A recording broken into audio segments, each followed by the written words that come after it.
Speaker.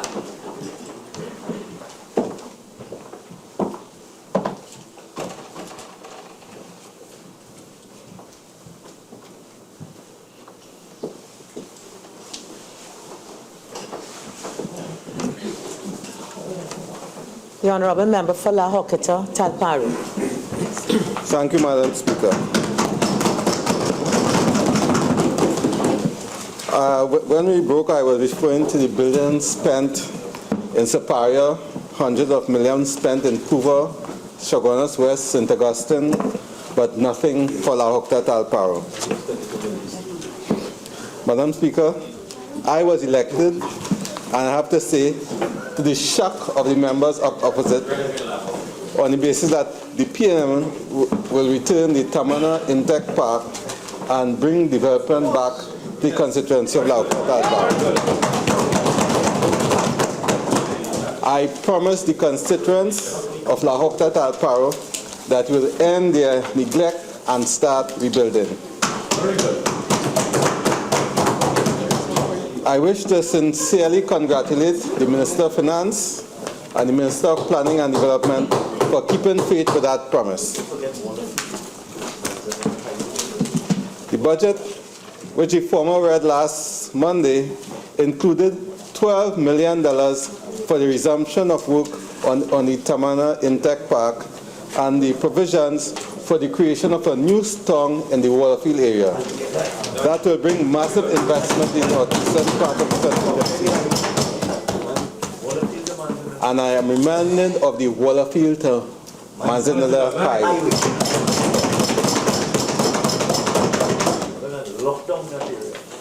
Madam Speaker, the country does not know that under the administration of the member for Superior, $1.2 billion, let me repeat, $1.2 billion, which had been allocated for the Tamana Intech Park, was instead reallocated to Superior. Oh, wow. $1.2 billion. That $1.2 billion, which would have created jobs and brought development to the rural communities of Tamana, parts of Cumuto, and Waterfield, was taken instead to Pinal for the University of the West Indies South Campus and the law school in her constituency.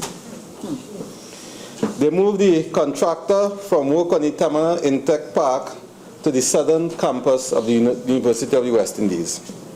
And when I raised the matter previously, pointing out that the only real project brought under the previous administration for the constituency of La Horquetta, Talparo was a jail, which cost $350 million, the member for Superior was dismissive. Madam Speaker, the member for Superior and leader of the opposition has pointed to the economic benefits which the South Campus brought to her constituency, including raising property values and major employment. Madam Speaker, those are the same benefits which we on this side in 2010 had hoped to bring to the constituency of La Horquetta, Talparo, the majority of whom live under rural conditions. The University of the West Indies St. Augustine campus, created by the vision of the PNM, is in the constituency of St. Augustine. This constituency has been historically represented by members on the opposite side. In that constituency, homes are rented, there are shops and parlors, bookstores, and all manner of business establishments which cater to the university students. Every week, I pass by the Santa Rosa Correctional Facility, which the UNC brought to my constituency. I see no economic activity, not a parlor, not even a nut vendor. This is the difference between their vision for La Horquetta, Talparo and the bright future articulated by the Minister of Finance, who has ensured that under the PNM, real development will come to the rural communities of Tamana and Cumuto, with the creation of the new tongue in Waterfield and the jobs that will come with the resumption of the Tamana Intech Park. Madam Speaker, the week before the election, the member for Superior paid a visit to La Horquetta to open a pan theater. The building was opened despite the fact that the toilet facilities were not properly done, so that filth flows across a playground used by children in the area. It was never connected to the sewer lines. That is a legacy. From the sewer lines in La Horquetta to the Betham wastewater plant. Corruption from the smallest scales to the largest. That smells to the high heavens. And now I'll come to Cumuto and the Rapid Road. In closing, Madam Speaker, let me respond to my friend from Cumuto. Now, she read an article that I wrote some time ago on the Rapid Rail and suggested some departure from the PNM's position and the views as expressed by my Prime Minister. Let me inform the member that the PNM position is no longer about Rapid Rail. We are talking about a mass transit system.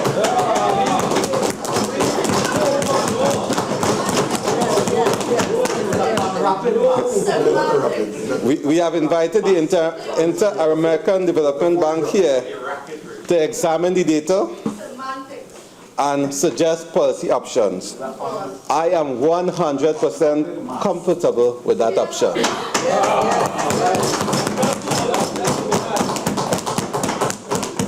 Madam Speaker, I wish to commend to the member for Cumuto North the several articles I wrote on the member for Superior as even better reading. Madam Speaker, I come from a rural community. I was born in the village of Pool in Rio Claro, where I still own property, and grew up in Tudgeville Village, where I still have a home. As I said before, I am a Caroni native. I know my father's a cane farmer. I know firsthand what it means to be neglected by the UNC. They are slow to recognize it, but a new day has dawned in Tudgeville Village and La Horquetta Talparo on September the 7th. A new day has also dawned in Trinidad and Tobago. The country has rejected the slogan of "Your government working for you." This new government, under the leadership of the member for Diego Martin West, is working with you, and we'll all build this country together. Madam Speaker, I thank you. Honorable Member for Cumuto Manzanilla. Thank you, Madam Speaker. Madam Speaker, I would like to congratulate you on becoming Speaker of the House. And also, I'd like to congratulate the member for La Horquetta, Talparo, for his maiden speech. Madam Speaker, over the last few days, I had the difficult task of trying to comfort persons after this budget was announced. Many persons across Trinidad and Tobago were hospitalized, for many feared that there would be exorbitant increases of taxes. No. This is in fact true, and I will not use the privileges of Parliament to speak anything that is untrue. In addition, Madam Speaker, with the mere mention of the PNM government admitting that they invited the IMF to discussions, it is the view of the NGOs that there will be serious implications for the most vulnerable, and as such, the government needs to be clear and clear the air on the subject of these discussions. What they feel is a genuine fear. Madam Speaker, I just want to come before I continue to my debate and just mention a couple things that a Member of Parliament for La Horquetta Talparo raised. To be exact, member of La Horquetta Talparo raised on Sunday, October the 14th, 2012, a response to the then opposition leader, Dr. Keith Rowley, as he highlighted the implementation of the Racket Rail project as a key to a new PNM administration policy to introduce growth in the economy. I'm reading from what MP had written at that time.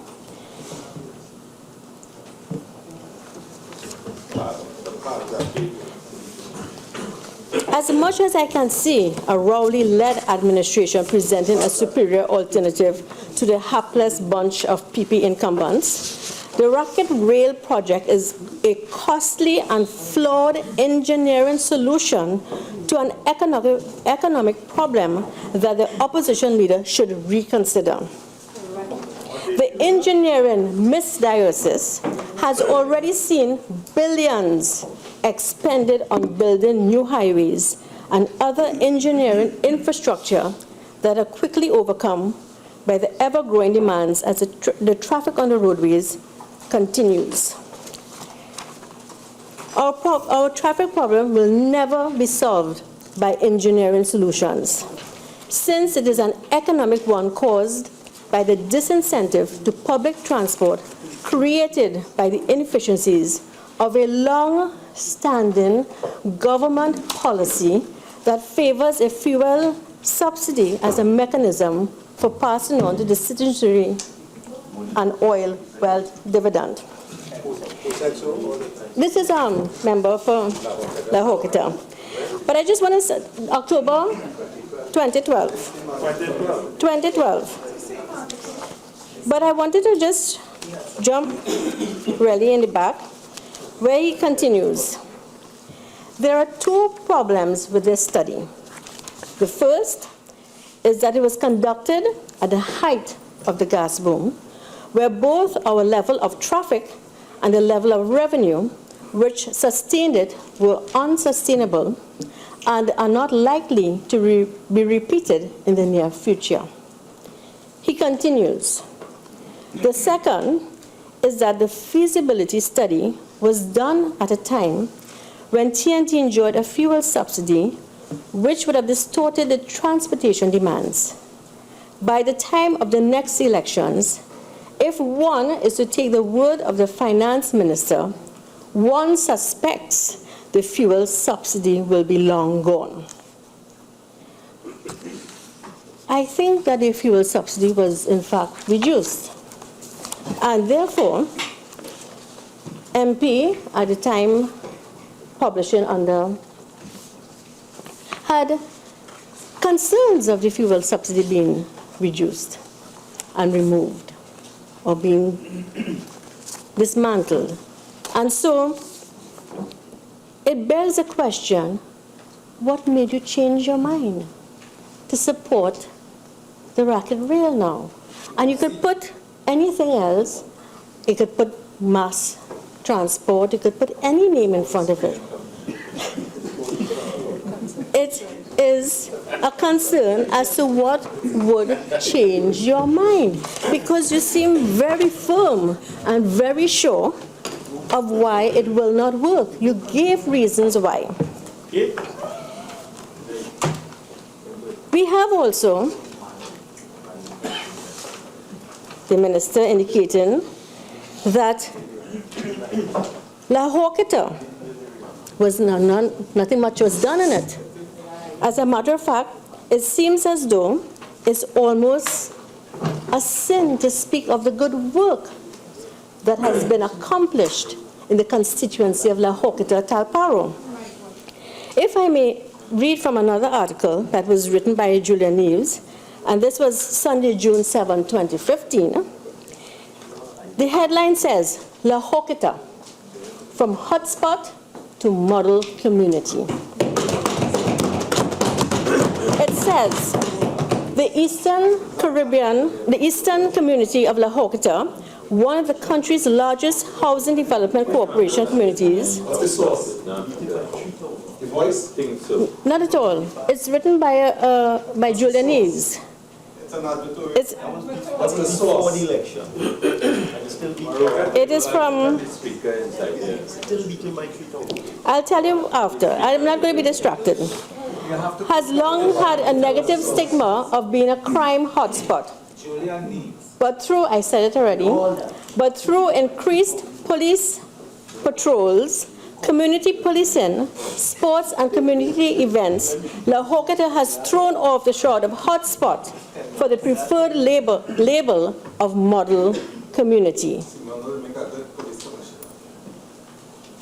Sunday, I know you'll read the source, Sunday Newsday spoke to a number of residents on the level of crime in the community. Rochelle Thomas, in her early 20s and resident for 15 years, reported that there was a lot of crime in the area, especially murders, and many perpetrators were well known. Once the sun went down and it started to get dark, she would go into her house and lock up. You don't know what could happen, and you can't leave your door open. When she would tell people she's from La Horquetta, she would respond, "Girl, I'm not going inside there," Thomas noted. However, once you hear however, you know what comes after. The sports and cultural events have changed the community positively and praised the Horquetta Talparo, Member of Parliament. There are a number of persons here, a number of persons in this article has praised the number of good things that have happened in the constituency. And you inherited a constituency that had risen to be a star, that was neglected under the PNM administration. It matters not. I come back to my topic, Madam Speaker,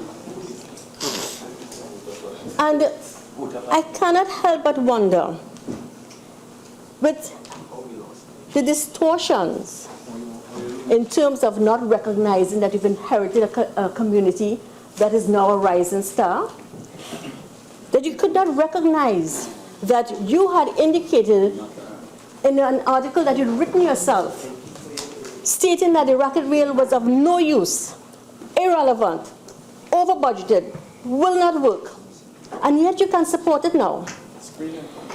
It brings me to the point. So much things that have been said that have been distorted. Can we actually leave the figures that were brought here and said that this is the expenditure that we incurred? And in fact, I am of the opinion that information cannot be trusted simply because of the fact there is a history of what transpired, and that is there is a changing of the mind depending. And I don't know what the dependent is. I have no idea what the dependent is.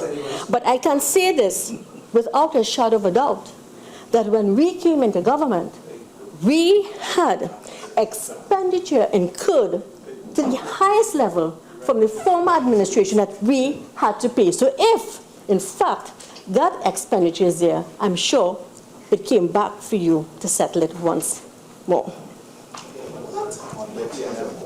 Madam Speaker, in many quarters of our society, some felt that the budget lacked strategy. Some felt that the budget, the expenditure failed to create an economic transformation to reduce the country's reliance on oil and gas. And although I concur with those persons, Madam Speaker, I have found that in the 2015-2016 budget presentation, the PNM government has shown that they have absolutely no measures in place so as to ensure that those less fortunate in society are not placed at a disadvantage. It also appears as though the budget was designed to punish the middle class as well as to create hardship for persons trying to make ends meet. Again, that fear factor. And I'm asking myself, is that fear for real? Madam Speaker, the introduction of increased rates in business levy and the green fund levy, the business moved from 0.3% to 0.6%, and the green levy from 0.1% to 0.3%. And this appears to be nominal. But this represents for business levy an increase of 100%, and for the green fund, 200%. Madam Speaker, I am not an economist, but I can tell you this. Even the man on the street understands that an increase in anything is a decrease in his pocket. And I just give you a decrease in his pocket. Madam Speaker, this will obviously have a negative impact on goods and services. Just to make it clearer, maybe they don't understand on the other side, so I will explain. A business person would have paid, based on sales of a company, annually a sum of $90,000. And this is for green fund, will now be paying $270,000. These taxes are based on sales, Madam Speaker, and not profit. And obviously, these costs will be passed on to the customer. Madam Speaker, to add insult to injury, with the removal of fuel subsidies on supergas and diesel, and in particular diesel, distribution of goods and services will increase, again making a dent in the pockets of citizens. Just this week, in a newspaper article, taxi drivers indicated a plan and a decision to increase their fares. Who will this impact? Everyone. Everyone. Madam Speaker, under the People's Partnership Administration, 7,000 items of foodstuff were made non-vatable. The current government has indicated that it will reduce VAT from 15% to 12.5%, and that luxury items will be targeted to add VAT, thereby raising $4 billion. I wanted to ask the Minister of Finance, Madam Speaker, what are these luxury items? What are these items that you will actually raise $4 billion?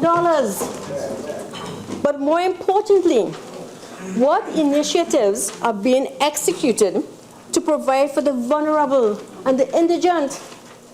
And again, that fear of what will I do? How will I survive?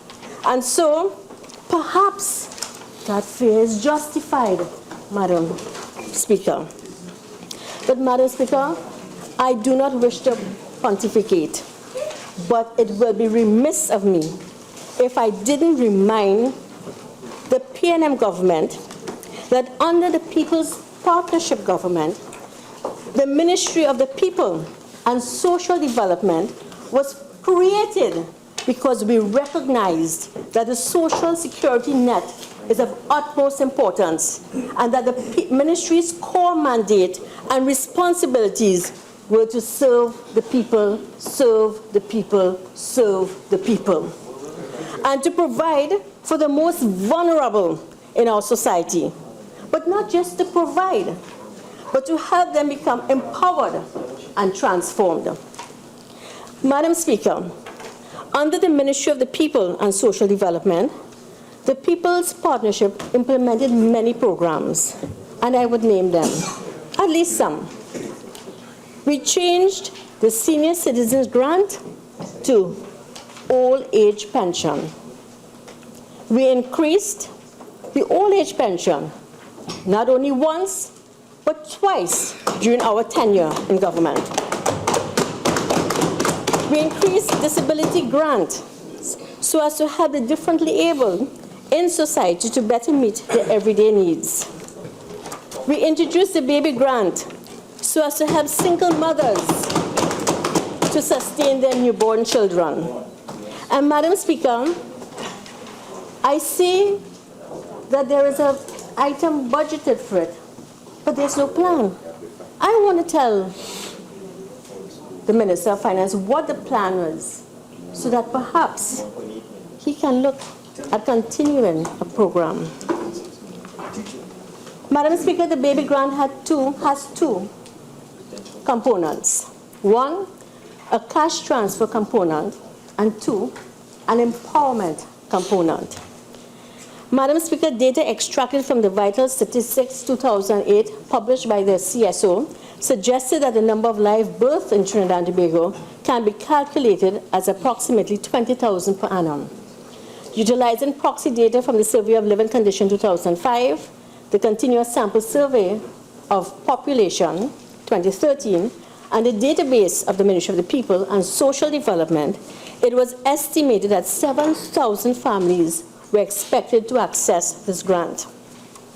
Madam Speaker, the value of the cash transfer of $500 would have provided financial assistance for 1 year only for any child born to underprivileged parents. This cash transfer would be used to purchase items of baby food and toiletries essential for infant development. Madam Speaker, the empowerment component, however, provided the recipient with additional critical services relevant to the development of the family.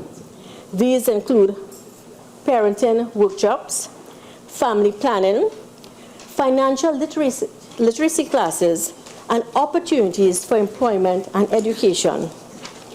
It is the belief of governments worldwide, Madam Speaker, that investing and improving the health and nutrition of children from these households can lead to long-term economic improvement and assist in the reduction of poverty.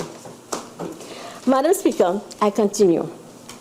Under the People's Partnership, we increased the public assistance grant so as to ensure that the most vulnerable in society are better able to meet the rising cost of living. We had the Targeted Conditional Cash Transfer Program, a system to facilitate those in need of urgent attention, which what we did was work it through the MPs.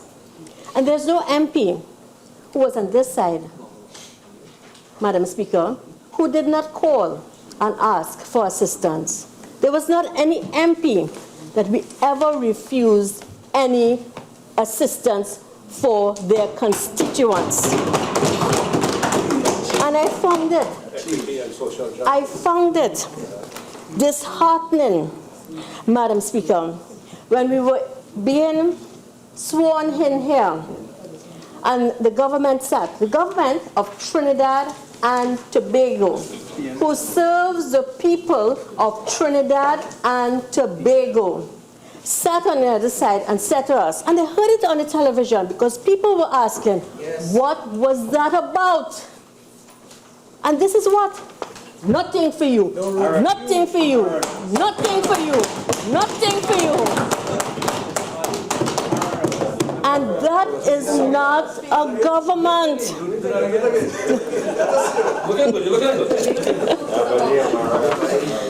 Madam Speaker, a cabinet decision was taken to provide all, not some, but all members of Parliament with a fixed amount of temporary food cards to assist with the most vulnerable in their constituency, as well as to provide the regional offices, because the ministry has regional offices throughout Trinidad and Tobago, so that these offices can also assist with walk-in clients while they were being assessed for a permanent card. Madam Speaker, in light of the fact that a cabinet note has not been taken to rescind that decision, I've advised my constituents to visit the regional office to seek assistance.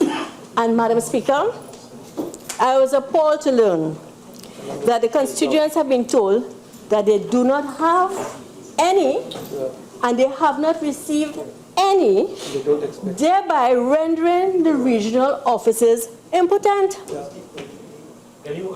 Fear again. Fear has filled the hearts of the vulnerable and the indigent because they don't know what is going to happen.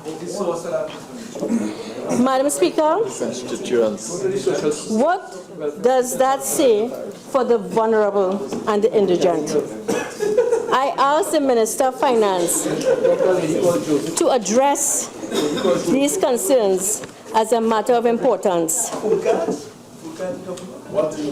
and help alleviate the fear that has been going through the hearts and the minds. What Minister of Finance, Madam Speaker, fails to understand that as a former Minister of the People and Social Development, I have been on the ground. Anywhere. I attend not to only UNC or COP or ILP. We served the people of Trinidad and Tobago. And as a result of it,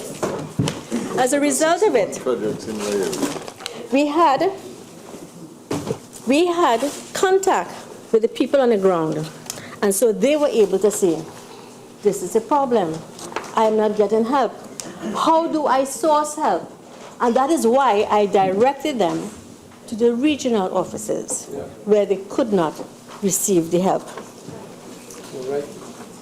We implemented the book grant so as to help less fortunate parents to purchase school supplies for their children.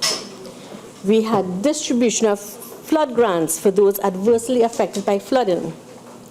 Madam Speaker, when the People's Partnership Administration took office, we promised that none would be left behind, and we left none behind. Madam Speaker, in March of 2008, the then government, through the Asian Division under the Ministry of Social Development, conducted a needs assessment of the Toko Senior Citizens Home. It was recommended that a general and extensive upgrade of the home be undertaken in accordance with the specifications outlined in the Homes for Older Persons legislation. Madam Speaker, I want to remind you that I said earlier that the needs assessment was done in March 2008. However, it was the People's Partnership Administration that rebuilt the Toko home for the aged. And just to tell you, I cannot help but reiterate that statement. They talk, but we deliver. The Ministry of the People and Social Development established the Social Services Center in the rural community of Cedrus with a decision to establish other offices in Mayaro, Guayagayari, as well as in Toko. Madam Speaker, the whole purpose of opening the Cedrus Social Services Center was a part of our commitment to provide social equity and poverty reduction through the decentralization of the social services delivery system. Madam Speaker, poverty can be described as a general form of relative deprivation, which is a result of unequal distribution of a country's resources. It points to a lack of the resources required to live a normal life. Madam Speaker, with all due respect to the Minister of Finance, I have heard no plan for the vulnerable. The people that I speak with, the NGOs, and the vulnerable fear that this interim budget from this interim administration will only worsen. I have a part of the minister's speech, and it speaks here for social safety net. Madam Speaker, our pursuit of a fair and inclusive society with social mobility and personal responsibility has long been an objective of various PNM administrations. By international standards, we have had outstanding success with our programs and policies designed to protect the disadvantaged and the most vulnerable in our society. We wish to ensure that these programs remain effective and relevant. What programs? Sorry. We will review our social sector programs in consultation with civil society to ensure that they are channeled to those who need them the most. But there's a data bank in the ministry already. They didn't know. There's a policy in place.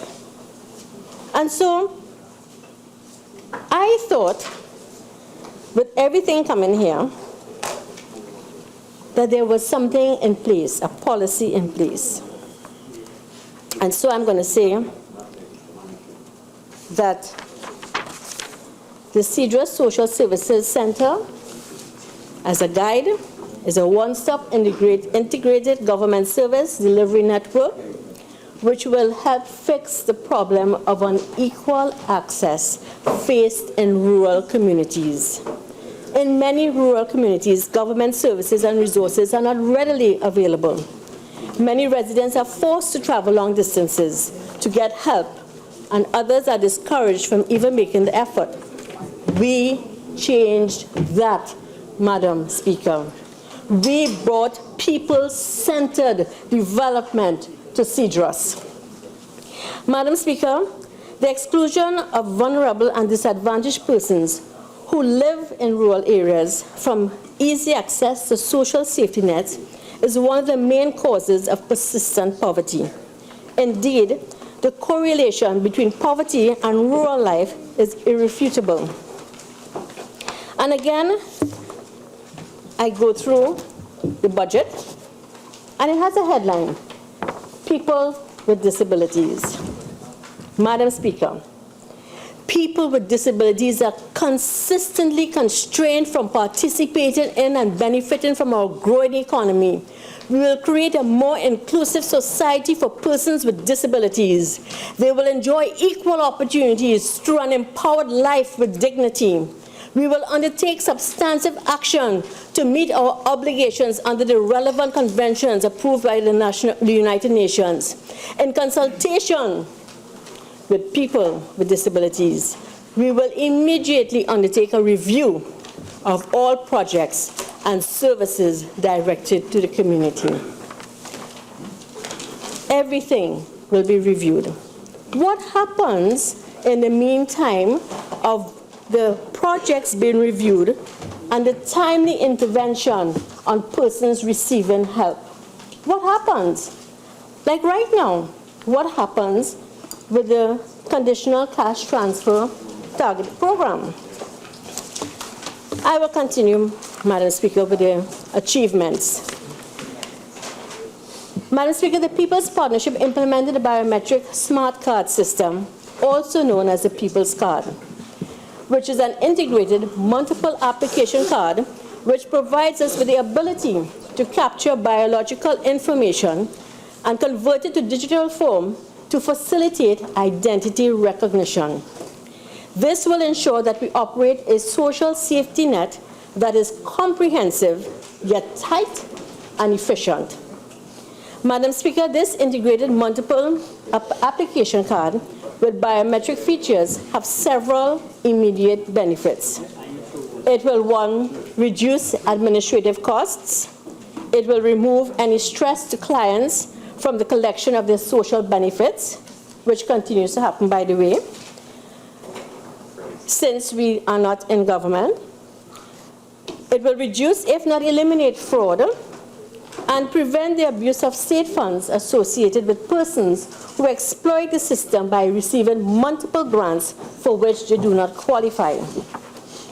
Might I add, in case I've forgotten, Madam Speaker, that the biometric card has been on the drawing board since 2005? Again, they talk, we deliver.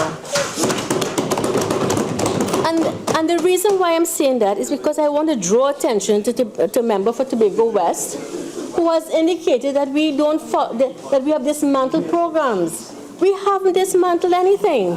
We have followed through with programs if it brought benefit to the people of Trinidad and Tobago. We established, Madam Speaker, the National Enrichment Center for Persons with Disabilities. It's for persons with disabilities. The purpose of the development center is to provide diagnostic and rehabilitative services to persons with disabilities, offer vocational training and employment, facilitate independent life skills programs, and socially interactive activities. It is intended that the therapeutic services to be provided at the center will support similar services offered at the various health facilities. Madam Speaker, this program, before it came into being, we held extensive consultation with stakeholders. And so I don't understand how you can bring a budget and decide to consult after the fact when you should have consulted before. But so as it be. Again, another achievement. Trinidad and Tobago ratified, Madam Speaker, the United Nations Convention on the Rights of Persons with Disabilities, which provides for non-discrimination, full and effective participation and inclusion in society, respect for difference, and acceptance of disability as part of human diversity and humanity, equality of opportunity, as well as accessibility. Madam Speaker, just to provide some background again, in September of 2007, the Cabinet agreed to full and effective participation and inclusion in society. And as a result, Trinidad and Tobago became a signatory to the convention on September 27, 2007. But that was it. Unless we had ratified, all that was just paper in the wind. And again, the signing of the convention served as an endorsement of the articles and conferred the state's intention to introduce, enhance, or develop mechanisms to give effect to the provisions outlined therein. And so, Madam Speaker, it was the People's Partnership who took into consideration persons living with disabilities and implemented by ratifying with the United Nations Convention to ensure that Trinidad and Tobago provides a better way, a better life for them. Madam Speaker, I just want to tell you some of the articles. The convention consists of 50 articles, each describing the obligations of state parties in specific areas. Some of these areas include accessibility, awareness raising, right to life, access to justice, education, health, work, and employment. I don't know if you heard quite clearly, Madam Speaker, but I said access to justice. When the People's Partnership came into government, we created the Ministry of Justice, which allows for persons to have direct access to justice. We had a plan, Madam Speaker. That plan was not an ad hoc plan. We understood we wanted to ratify. We understood we had a timeline to do certain things. We understood there were certain things that we had to put things in place for. We had to put education in place, all-inclusive, accessibility for roadways and for infrastructure, building codes, all these things. But more importantly, we had to have in place access to justice. Sadly, Madam Speaker, the PNM government has effectively dismantled this avenue for justice to every single citizen of Trinidad and Tobago. And again, the people have articulated that there is fear. What will happen? What will happen? For persons who live with a disability, they're concerned. What will happen with their life? Will they have the accessibility? Will they have equal opportunity employment? Will they be able to go to a school like any other child or adult? Or will that stop for them? And so I ask myself, is that fear justified? But regardless though, Madam Speaker, I continue. The People's Partnership government established a working relationship with as many NGOs as possible. We recognized and saluted the role of NGOs as a primary source of expertise and as strong advocates of programs and benefits for persons with disabilities. Our efforts to ensure that persons with disabilities enjoy a full life in mainstream Trinidad and Tobago would flounder without the training, awareness, and sensitization provided by our NGOs. Madam Speaker, we are fully aware, we on this side have indicated as much, of the global economic crisis and the adverse effects that it has on our own economy, given the recent fall in oil prices, among other factors. Madam Speaker, contrary to the current government's belief that these trying economic times call for cutbacks, we are of the view that such conditions place families in a vulnerable position, and as such, now more than ever, the social security net needs to be strengthened. It can be seen in the 2015-2016 fiscal package's total lack of social initiatives that the PNM government simply does not care about the vulnerable in society, and as such has not provided a plan. The People's Partnership prepared the most vulnerable to be self-sufficient through programs such as SEED, Rise Up, and training through ICT centers. Member of the Martin Northeast, you remember I came into his constituency during one of those programs. You're welcome. I speak about the rural communities, and I come to my constituency, Madam Speaker. As you would be aware, Cumuto Manzanilla is my constituency, and is predominantly a rural one. And I wish to take a moment to delve into the government's strategy, or rather, lack of strategy, for the development of rural areas. Madam Speaker, it is clear that the PNM government simply looked at Ghana's Ministry of Local Government and Rural Development, moved the name around so as to seem original, and thereby created the Ministry of Rural Development and Local Government, a ministry with the sole purpose of making the PNM appear to care about the development of rural areas.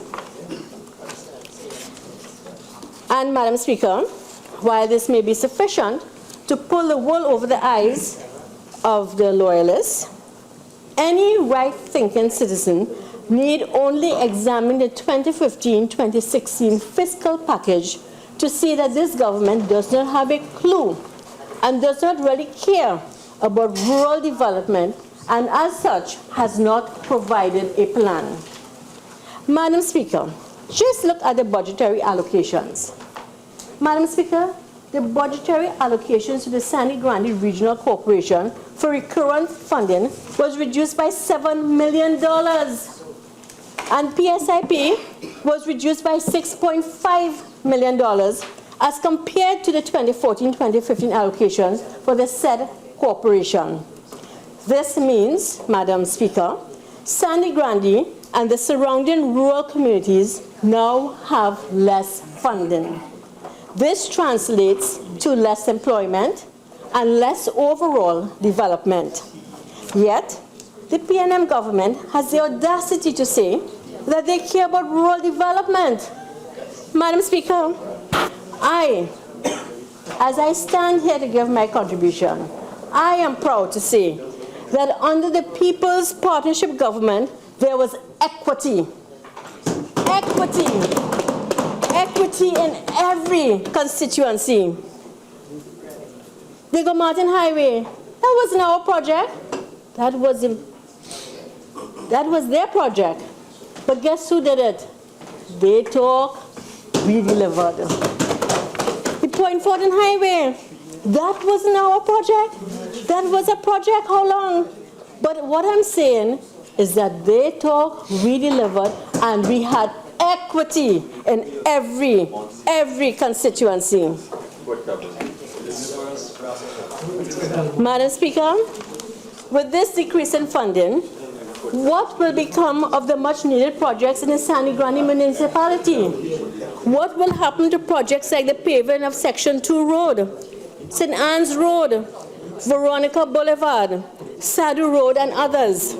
Madam Speaker, what will happen to projects like the development of Good Hope Recreation Ground, Clark Trace Recreation Ground, and Sangre Chiquito Recreation Ground?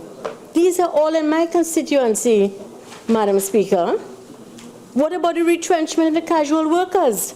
How will these workers sustain their families? The PNM government talks about more autonomy and more power. I in charge here. But their 2015-2016 budget reflects less power for development, and rather than providing for the people, they have only taken from the people. I go on to the Ministry of Works. Madam Speaker, the government's lack of concern for the rural areas is not only apparent in the allocation to local government, but also in the allocations to the Ministry of Works and Transport. With the decrease in the Ministry of Works funding as compared to the 2014-2015 fiscal package, what will happen to all the approved projects? Will the Gajda Road landslip, Plum Road wall, and the Bonnier Road landslip all be shelved? Assurances were given to the people that St. Isidore Road, Marquis Road, and St. Mary Emmanuel Road would all be completed. What will happen to these projects now? And more importantly, my constituents are asking me about Manzan Road. What will happen to it? Will there be work? Will it be completed? What will happen to it? Again, there is that fear. What will happen to the constituencies with this cut in funding? Zero. Madam Speaker, I continue with tourism.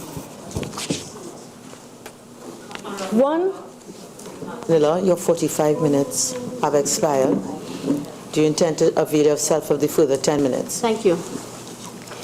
Madam Speaker, one of the major points of focus in Cumuto Manzanilla is the development of tourism. Perhaps you are unaware, Madam Speaker, that this constituency boasts of a host of ecotourism sites, such as the Fishing Pond Boardwalk, the Tamina Bat Cave, and Manzanilla Boardwalk, just to name a few. The government, however, seems to be completely oblivious to this, since their 2015-2016 fiscal presentation contains no policies whatsoever regarding tourism. They have failed to implement any new measures for the development of tourism. There's no mention of any projects. What is the status of these projects? Because there was a feasibility study done already on the Fishing Pond Boardwalk and the proposal put forward. What will become of them? Will they be implemented? The constituents of Cumuto Manzanilla are eagerly looking forward to the implementation of such projects, since this will create sustainable employment for the people of these communities. They will also give a boost to the small businesses in the respective areas, generally improving the quality of life for the people of these rural communities. Agriculture. With the current expenditure of $800 million for the Ministry of Agriculture, Madam Speaker, there is little hope for farmers in this budget. Madam Speaker, my constituency is an agricultural community. The farmers are very well aware of the incentives provided, including land tenure. As such, Madam Speaker, how deceptive, Madam Speaker, to say that duties will be removed from sprays and equipment and feeds. It says how much attention the other side paid to the great strides that the People's Partnership Government made and how much consultation was done with the farmers. I would think that it would have consulted with stakeholders, or perhaps the defeated Member of Parliament for Caroni Central, who would have known that duties on these items were already removed. But, Madam Speaker, if agriculture is so important, as stated by the Minister of Finance, my constituents at Mappa Farm in Plum Road would like to know why they were sent home. If agriculture is so important, why was the farm shut down? If it is so important, if rural development is so important, and so my constituents have mandated me to ask these questions of you. And crime.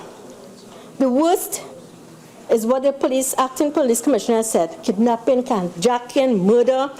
I am pleading with the Minister of National Security through you, Madam Speaker. Please do not stop the Manzanilla police station that already has approval. Do not stop the Maturo police station. Do not stop the Matlot police station. And I'm making a plea on behalf of the constituents of Toko Sangre Grande, because, Madam Speaker, it is a history of the PNM government to neglect rural constituencies, which a member for Toko Sangre Grande will soon regrettably learn. And so, I would hope that we would focus on community policing and police youth clubs so as to strengthen the community. And so, in conclusion, Madam Speaker, the People's Partnership Government spoke specific to the mandate of the Ministry of the People and Social Development. It spoke to alleviating poverty and so ultimately transform the lives of our less fortunate citizens. Our strategies gave life to this mandate. Madam Speaker, the UNDP defines good governance as the exercise of economic, political, and administrative authority to manage a country's affairs at all levels. And that means promote social cohesion and integration and ensure the well-being of their populations. Madam Speaker,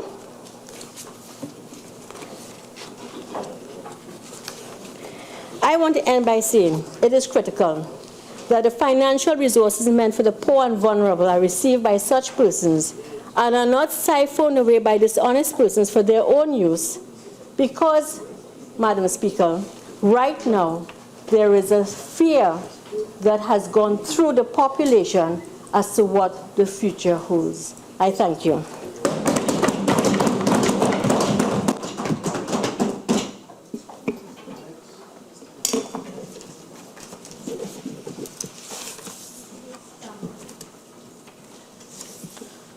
Honourable Member for Lopinot, Bonnier West.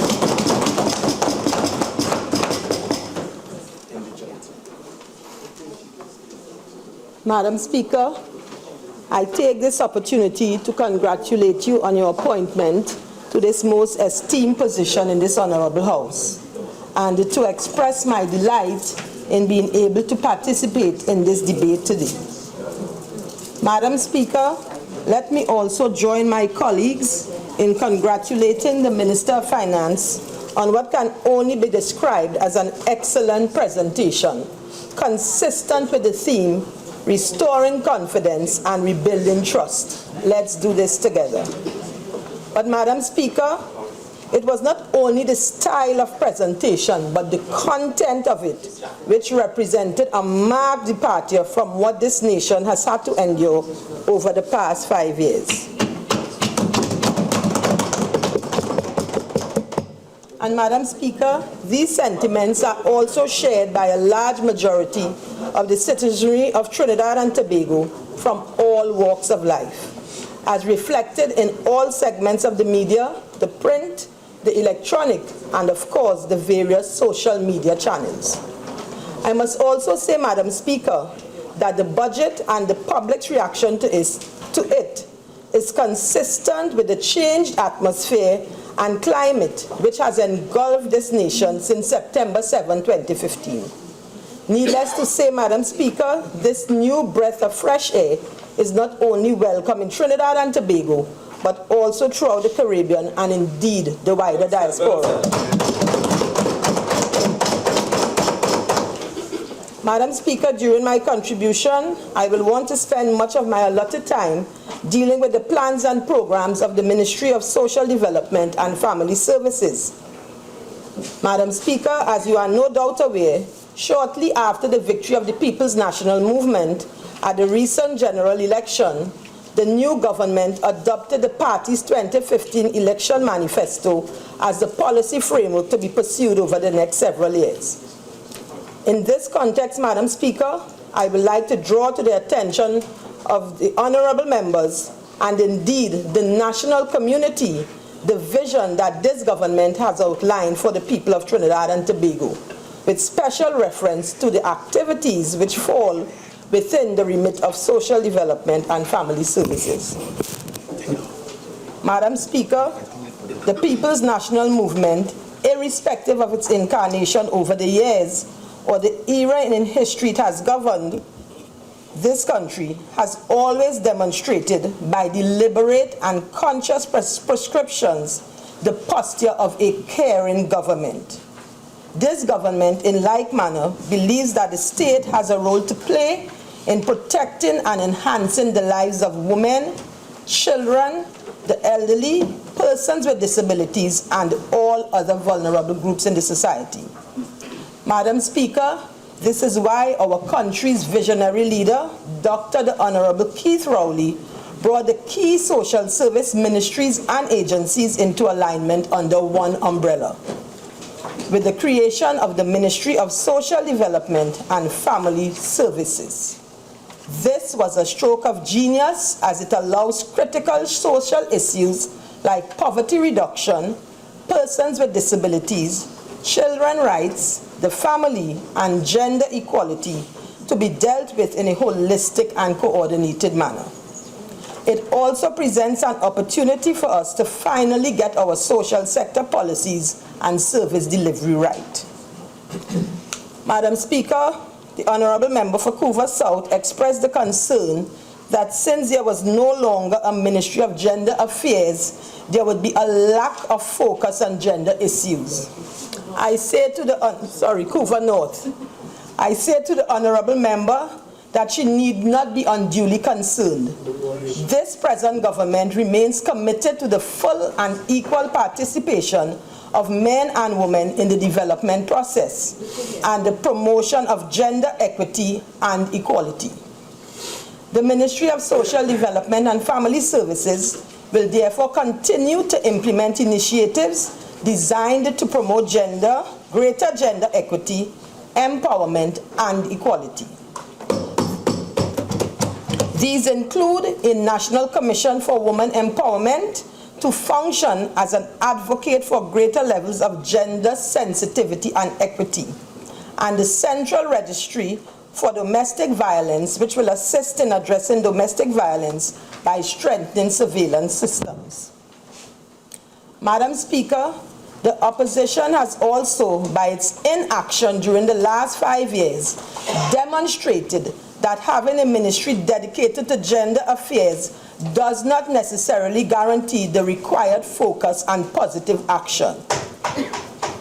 For after 5 years in government and having had access to 2 draft policy on gender documents, they have not either finalized or implemented a national policy on gender. This government will, however, implement a national policy on gender and development. Madam Speaker, the Ministry of Social Development and Family Services recognizes that although it has the primary responsibility for the protection and enhancement of social welfare parameters within the country, it is also very conscious of the fact that it cannot achieve these noble objectives by operating on its own. Again, one of the features of the budget statement is the frequency with which the term consultation was stated. In this context, Madam Speaker, the Ministry of Social Development and Family Services acknowledges the tremendous contribution being made by non-governmental organizations, community-based organizations, and faith-based organizations toward the enhancement of the quality of life of several disadvantaged groups in the society. Accordingly, the Ministry will continue to partner with and incorporate civil society, especially at the community level, in the development of a new system of social justice and a more effective delivery of social services to the vulnerable, marginal, and excluded groups in society. Madam Speaker, the Honorable Member for Cumuto Manzanilla expressed concern about the NGOs and their possibility of their being sidelined. But I want to assure her that the Ministry currently partners with 83 NGOs and disburses approximately $124 million in annual subventions to them in fiscal 2015. And we have budgeted $132 million for this period. Well done. Another feature of the Ministry's program administration philosophy is to ensure that in its execution phase, it does not create in the process groups of clients who would become entrenched or dependent on the program for an extended period. An enlightened approach which would facilitate graduation of our beneficiaries after a specified period will therefore become an integral part of the program execution policy going forward. Madam Speaker, apart from the natural relationships which tend to emerge among providers within the social services network, the Ministry of Social Development and Family Services is also dependent on a host of services derived from other agencies of the state. In this context, I was heartened to hear the Minister in his budget statement outline in some detail the government's plans for the Central Statistical Office, and in particular, the establishment of the Independent Statistical Institute. Madam Speaker, those of us who operate in the social sector cannot overemphasize the need for timely and reliable qualitative and quantitative data. It is the only way that programs and policies can be properly and adequately assessed. Madam Speaker, there is no substitute for reliable and trustworthy data. We at the Ministry of Social Development and Family Services therefore eagerly look forward to an upgraded provider of information on human behavior. In this connection, Madam Speaker, let me, like the Minister of Finance, highlight the plight of one sector of the national community, that is, people with disabilities. This government recognizes that disability and poverty reinforce and perpetuate each other and must therefore both be addressed in a meaningful way. Madam Speaker, although Trinidad and Tobago would have ratified the UN Convention on the Rights of Persons with Disabilities on June 22, 2015, we now have to implement the required substantive action required to remove the barriers to employment and full inclusion in all aspects of society. The Minister indicated in his budget that we will create a more inclusive society for persons with disabilities. They will enjoy equal opportunities through an empowered life with dignity. Madam Speaker, we all need to know more about the disabled in our community if we are to effectively do this. Accordingly, the Ministry will be leading the national effort to determine, 1, the scale and range of all programs and services currently being directed to persons with disabilities, 2, where there are gaps or deficiencies in the programs, and 3, the size of the population and its specific needs. To this end, we will conduct a national census and develop a national register of persons with disabilities. Madam Speaker, implementation of these strategies will enable us to better deal with the issues affecting this segment of the population, allow persons with disabilities to fully integrate into society, and ensure that Trinidad and Tobago either meets or surpasses the requirements imposed on ratifying countries by the UN. Madam Speaker, in the interim, the National Enrichment Center, which was opened at Carlson Field in July 2015. However, like many of the hastily opened projects, the center is not fully operational. This government will rectify this situation. We will be spending $5.5 million to adequately outfit the center so that persons with disabilities could benefit from a range of services. Madam Speaker, I now focus my attention on poverty. I believe that each citizen should have the opportunity to attain a decent standard of living, and that the most vulnerable among us should be protected. In order to achieve this and ensure that we remain a harmonious and stable society, we must continue our efforts to reduce poverty and improve social justice. Preliminary data suggests that poverty has actually increased over the last 5 years. Some pockets in rural and semi-urban areas exist, and those persons live in abject poverty. I would have seen some of this firsthand when I would have walked my constituency. Madam Speaker, our ministry will embark on a program to develop regional poverty profiles using GIS technology so as to enable holistic and targeted identification of the most vulnerable groups so that appropriate alleviation mechanisms can be implemented. Having said that, Madam Speaker, it should be noted that some programs that were designed with the poor in mind will continue, but will be reviewed to ensure better targeted delivery so that the most vulnerable are in fact the ones served. Therefore, we will be looking to align several initiatives, some of which are already underway to develop wealth-generating opportunities, enable self-sufficiency, and break the generational cycle of poverty in Trinidad and Tobago.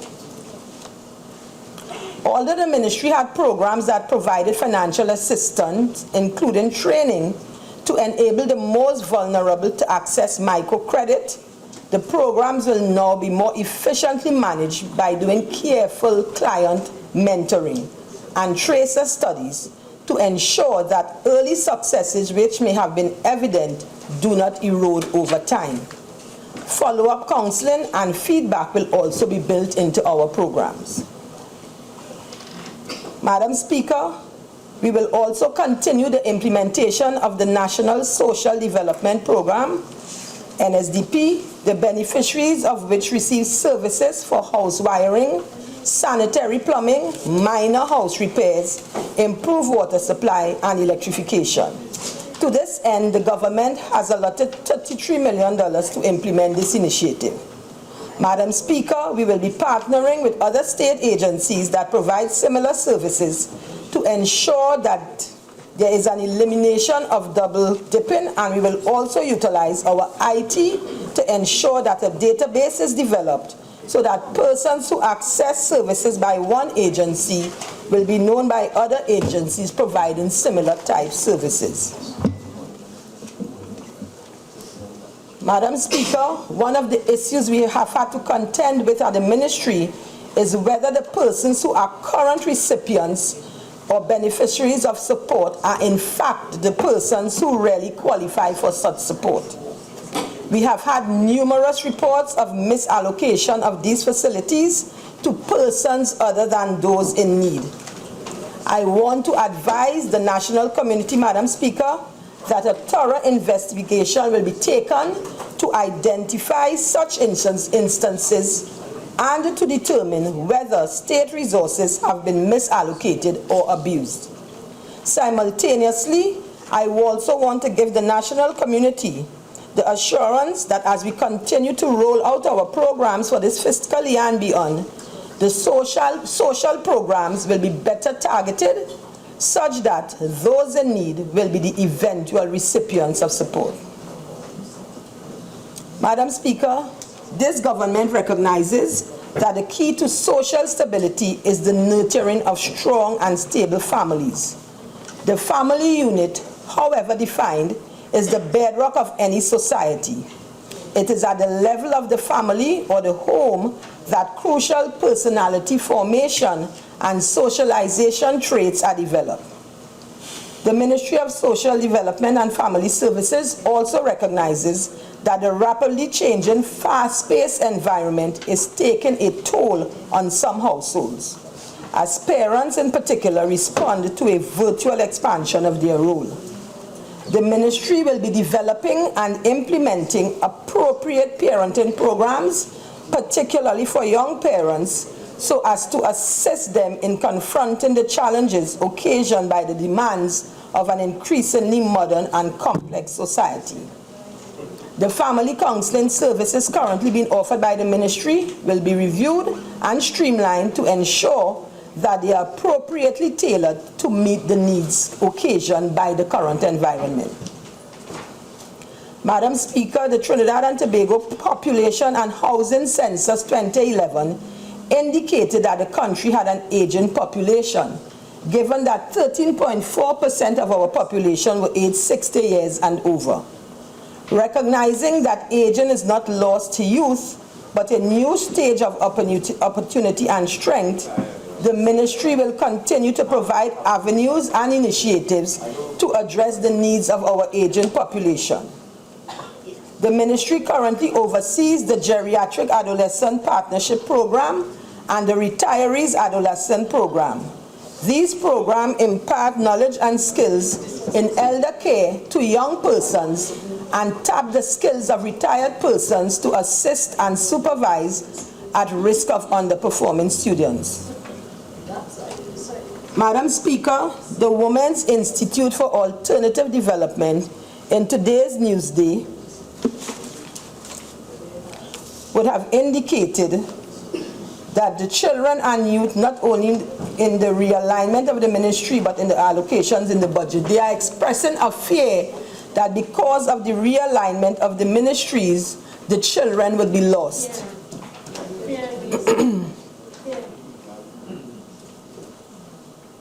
The article goes on to say that children and families can have that much needed support. But they are concerned about the inclusion of the protection of children, women and minorities from violence, as well as the prevention of delinquency. Madam Speaker, the Ministry of Social Development and Family Services is very much concerned and committed to the protection of the children in this country. In keeping with the UN Declaration of the Rights of the Child, the government continues to recognize the vital role of children to national development. The government is therefore committed to supporting the rights of children, creating the best opportunities for the achievement of their fullest potential, and ensuring their overall protection. The Children's Authority of Trinidad and Tobago became operational in 2015. The authority is a specialized agency with the responsibility for the care and protection of children, especially those who are at risk or have been victims of abuse or neglect. But while the relevant legislation was partially proclaimed, Madam Speaker, the requisite infrastructure to support the law has not been put in place. We therefore now find ourselves having to answer the court because a child had to be placed in the women's prison, as there are no appropriate rehab centers at present. Madam Speaker, we acknowledge that this is an untenable situation, and we are currently taking action to have the necessary infrastructure in place as soon as possible. Madam Speaker, this PNM administration is committed to ensuring the protection of our children. So going forward, our initiatives for effective case management will include expansion of the Child Protection Information System. This will improve oversight and tracking of children brought to the attention of the authority. Madam Speaker, it is noted that during this period, we have budgeted approximately $5.1 million to treat with issues related to children in our society, and a further $16.3 million for children homes and centers. This demonstrates clearly, Madam Speaker, that this government is very serious and committed to children in this society. Madam Speaker, to ensure that the Children's Authority is properly equipped to treat adequately with the issues of our children, we will establish 3 additional assessment centers in South Trinidad, East Trinidad, and in Tobago. These centers will allow for the multidisciplinary assessment of children in a safe environment. Madam Speaker, the issue of street dwelling is a global social problem which requires both an integrated and collaborative approach, involving a broad cross-section of key stakeholders, including government agencies and civil society. Effectively, a reduction or elimination of street dwelling requires the provision of viable solutions to street dwelling. In this regard, the Ministry will continue to develop and implement strategies for the care of socially displaced persons, which will include establishment of assessment facilities, development of tailored support services, transitional or temporary independent living accommodation, and the development of an appropriate legislative framework. Madam Speaker, the Ministry of Social Development and Family Services is responsible for the delivery of social services to the people of Trinidad and Tobago. During the fiscal period 2015, the biometric smart card was launched during the tenure of the previous government. This system was intended to allow for rapid processing of grants, enhanced identity verification, and identity fraud reduction. Madam Speaker, while the system presents immense technical capabilities and potential, it has, however, proven to be very costly in its current form. Approximately $49 million was spent during the startup phase.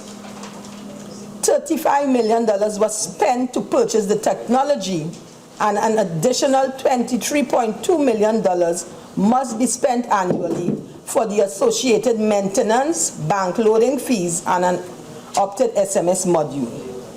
The program is also labor intensive, with 142 persons currently employed on this project. The larger percentage being employed to contact persons in receipt of the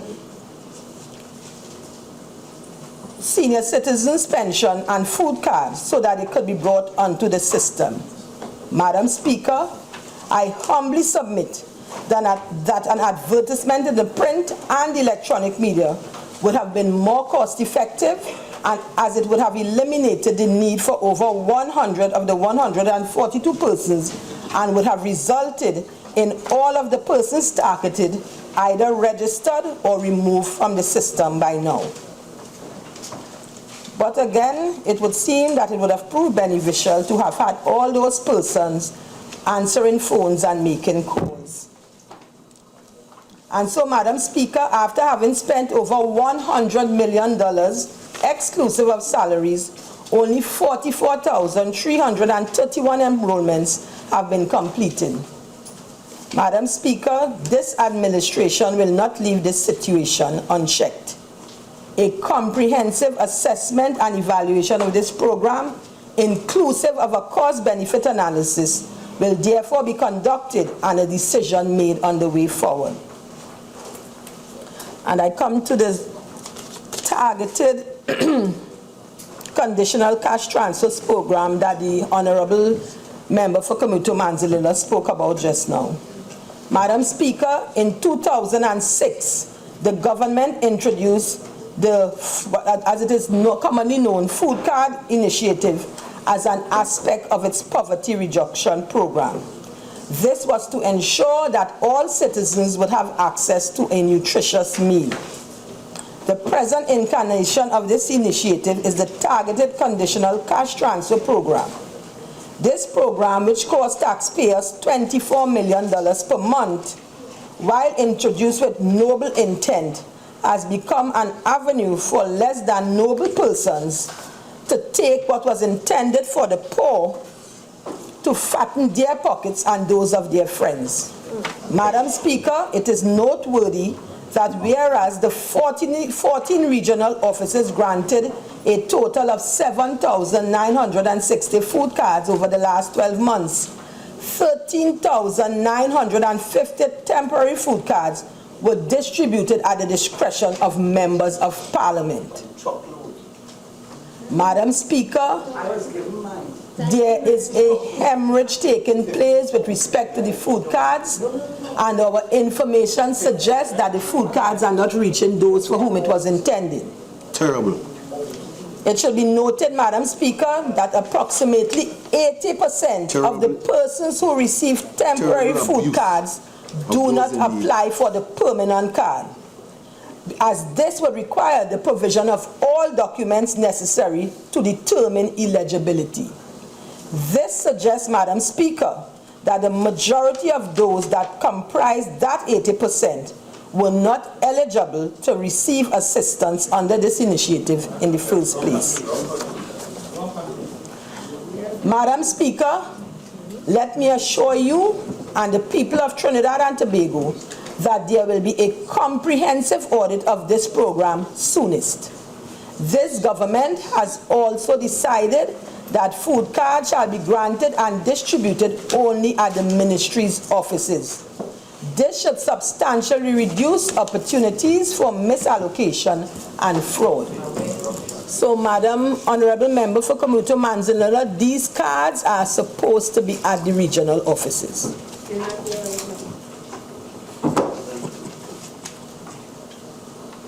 Madam Speaker, notwithstanding my recent appointment, I have discovered that most of the staff at the ministry sees the ministry as representing the soul of the nation because they believe that the quality of life pursued and enjoyed by the less fortunate in our society essentially represents who we are as a nation. As Minister, I too embrace this view. With this thought in mind, therefore, I urge the national community to be more tolerant of those in society who, for whatever reason, may be differently able or specially circumstanced. Generally, they do not seek handouts or sympathy, but would appreciate respect and equity in treatment. Madam Speaker, our government recognizes that all citizens should have a decent standard of living based on equity and equality, and that the most vulnerable among us should be protected. We are therefore committed to ensuring the creation of a harmonious and stable society by reducing poverty and ensuring social justice. And before I close, Madam Speaker, I would like to treat with one issue. Yesterday, the Honorable Leader of the Opposition and a few members of the opposite side would have indicated great concern with the fact that the PNM may send home members of staff.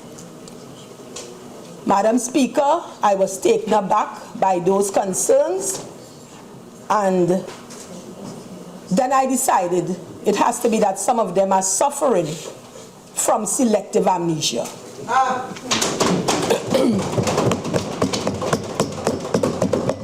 Because as of 2014, they would have sent home between 8,000 to 10,000 persons. PNM. Madam Speaker, I would have then looked at the staffing within the Ministry of People and Ministry of Social Development and Family Services.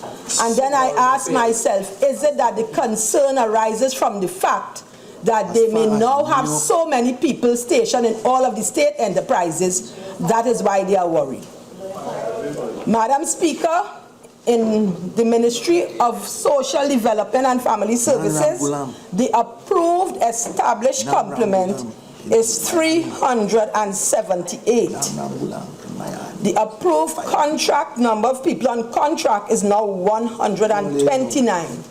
But we have 549 people on short-term employment. And short-term doesn't mean here as it is supposed to 1 week, 1 month. These are people who have been recycled for periods exceeding 3 years. What it means is that they have found a way to circumvent the rules and regulations related to recruitment.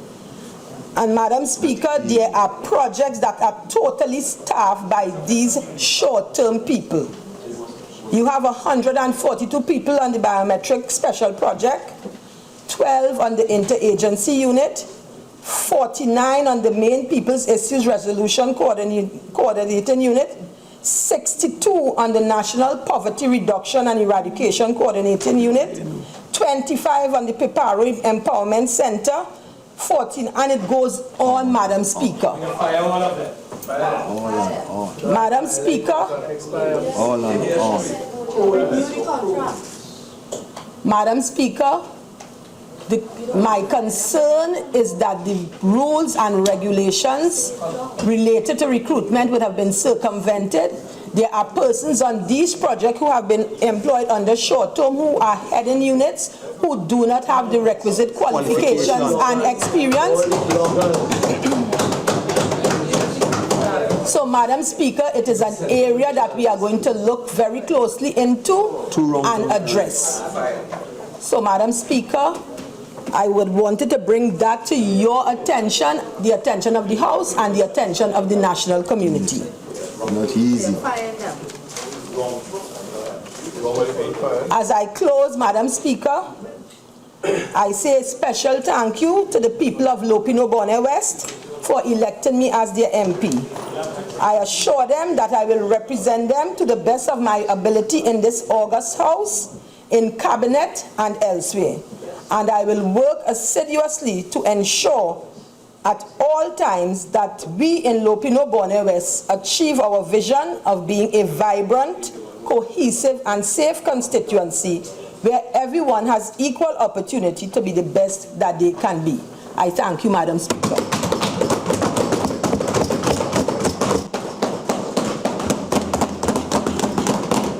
Honourable Member for Princestown. Madam Speaker, I rise to contribute to the Financial Appropriation Bill 2016 in this August chamber. Madam Speaker, I wish to congratulate those opposite, together with those on the opposition benches, for having attained the support of the members of their constituency in terms of their election to the seats that they hold. Madam Speaker, I wish to also congratulate colleagues on both sides of the House for their maiden contributions in some instances and having returned to the Parliament of the Republic of Trinidad and Tobago. Madam Speaker, I am proud to be the youngest elected member of Parliament in the 11th Parliament and a product of the best performing government in the history of Trinidad and Tobago, the People's Partnership Government. Madam Speaker, the Financial Appropriation Bill is a roadmap of where we are and where we would like to go over the next financial year and beyond. Madam Speaker, you see, it is supposed to outline the policies and the plans of this government. This government who boasts about being elected into office almost 1 month ago. Madam Speaker, it is a clear indication of where they are supposed to be going with respect to their goals, their aims, their objectives towards the holistic development of Trinidad and Tobago. Madam Speaker, instead what we saw on Monday that was presented by the Minister of Finance was a misrepresentation of the truth. And Madam Speaker, what we saw was a budget of vindictiveness, a budget of spite, a budget of bitterness, a budget of acrimony. And Madam Speaker, dare I say, we saw a man totally out of control. Madam Speaker, it is said that a fish rots from the head. And after Monday's budget presentation, we can see the common thread that binds this cabinet together as they have all taken a page out of the book of their leader. Madam Speaker, to know where we are going and where we are, we must revisit the past. Madam Speaker, today, without apology, I pay tribute to the best performing Prime Minister in the Republic of Trinidad and Tobago, the Member of Parliament for Siparia. Madam Speaker, you see, I sat and listened attentively to the budget presentation on Monday, and I knew fully well that being a first-timer to this House, there would be a lot of expectations and a lot of anticipation on the new members in terms of their conduct, in terms of their presentations, and, Madam Speaker, in terms of their knowledge of the issues at hand. Madam Speaker, as a first-timer to this House, and as the youngest member of Parliament in the 11th Parliament, I had the great hope for those on the other side, especially since they have been asking the country to give them a chance. Member for Diego Martin Northeast, and you and I will both be sharing 10 years old because we both are the same height. Madam Speaker, let me say on the onset, Madam Speaker, let me say on the onset that what I saw displayed here in the Parliament on the day that members were sworn in and on Budget Day was a very far cry from the Prime Minister's words of being inclusive and being a government for all. Madam Speaker, when the member for Lopinot Bonaire West spoke, she spoke about, in reality, job cuts. Cuts here, there, and everywhere. Madam Speaker, it is their Prime Minister who came and said there will be no job cuts, but they continue to speak from both sides of their mouths. Madam Speaker, Mr. Deputy Speaker, sorry. Mr. Deputy Speaker, I am the Member of Parliament, as you know, for Princestown, and I'm very proud to be standing on the shoulders of close to 13,000 constituents who voted for me. So much. Mr. Deputy Speaker, I will say on the onset that I will not be afraid, I will not be intimidated or silenced unjustifiably as I seek to represent those that elected myself and members on this People's Partnership bench. Madam Speaker, the response to the 2016 fiscal package is a very good opportunity to inform the nation and also the population of the type of people that we are dealing with in this government, Mr. Deputy Speaker. Mr. Deputy Speaker, in the build-up to the general elections of 2015, the population was warned about the modus operandi of this PNM. Today, Madam Speaker, Mr. Deputy Speaker, I am deeply saddened to see that while the government speaks on both sides of their mouths, they continue, as they have done in previous administrations, to do one thing and also do another, which is their modus operandi with respect to how they also speak. Madam Speaker, Mr. Deputy Speaker, sorry, for me, while I sat down, and I know this is a good one for the member for Diego Martin Northeast, because he's here and the political leader of the PNM, the member for Diego Martin West, seems to be obsessed with my surname. And Mr. Deputy Speaker, for the record of Hansard, my surname is Padarath. You see, Mr. Deputy Speaker, you see, Mr. Deputy Speaker, we may have to invest, and I'll have to speak with the Minister of Education, the member for Arima. And if he is awake, I see he's just recently gotten out of his recent snooze every 5 minutes. But, Mr. Deputy Speaker, we may have to speak with the Minister of Education to introduce Sanskrit Hindi in the schools for Diego Martin Northeast and Diego Martin West. Mr. Deputy Speaker, while I waited for my name to be called to take the oath of office on September 23rd, 2015, to my great shock, members opposite said to members of the opposition bench, "I will do for you." Mr. Deputy Speaker, as I know, when we sit as members of Parliament, we sit representing those who elected us. Mr. Deputy Speaker, when our constituents elected us, it was with the hope that we will ensure that we continue to deliver roads, that we continue to deliver box trains, that we continue to deliver schools, that we continue to deliver hospitals and basic amenities to their villages and their communities.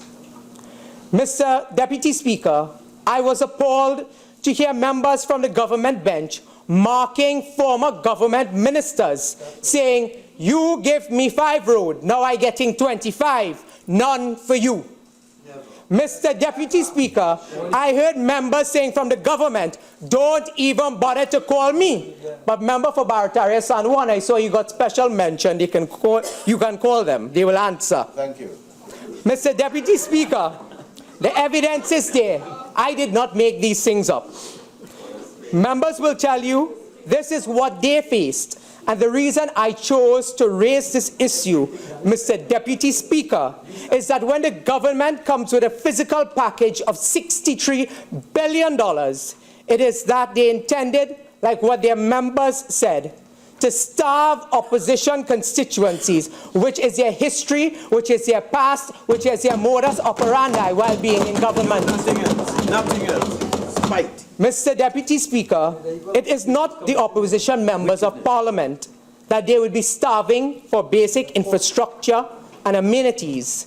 It is the constituents that we represent.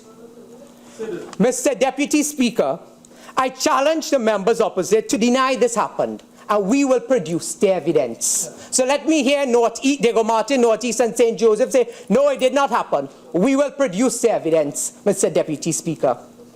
Mr. Deputy Speaker, now you can understand why I said, Mr. Deputy Speaker, now you can understand why I said this budget is about spite, it is about bitterness, it is about vindictiveness foisted on the people of Trinidad and Tobago. The PNM has never stood for equality, Mr. Deputy Speaker.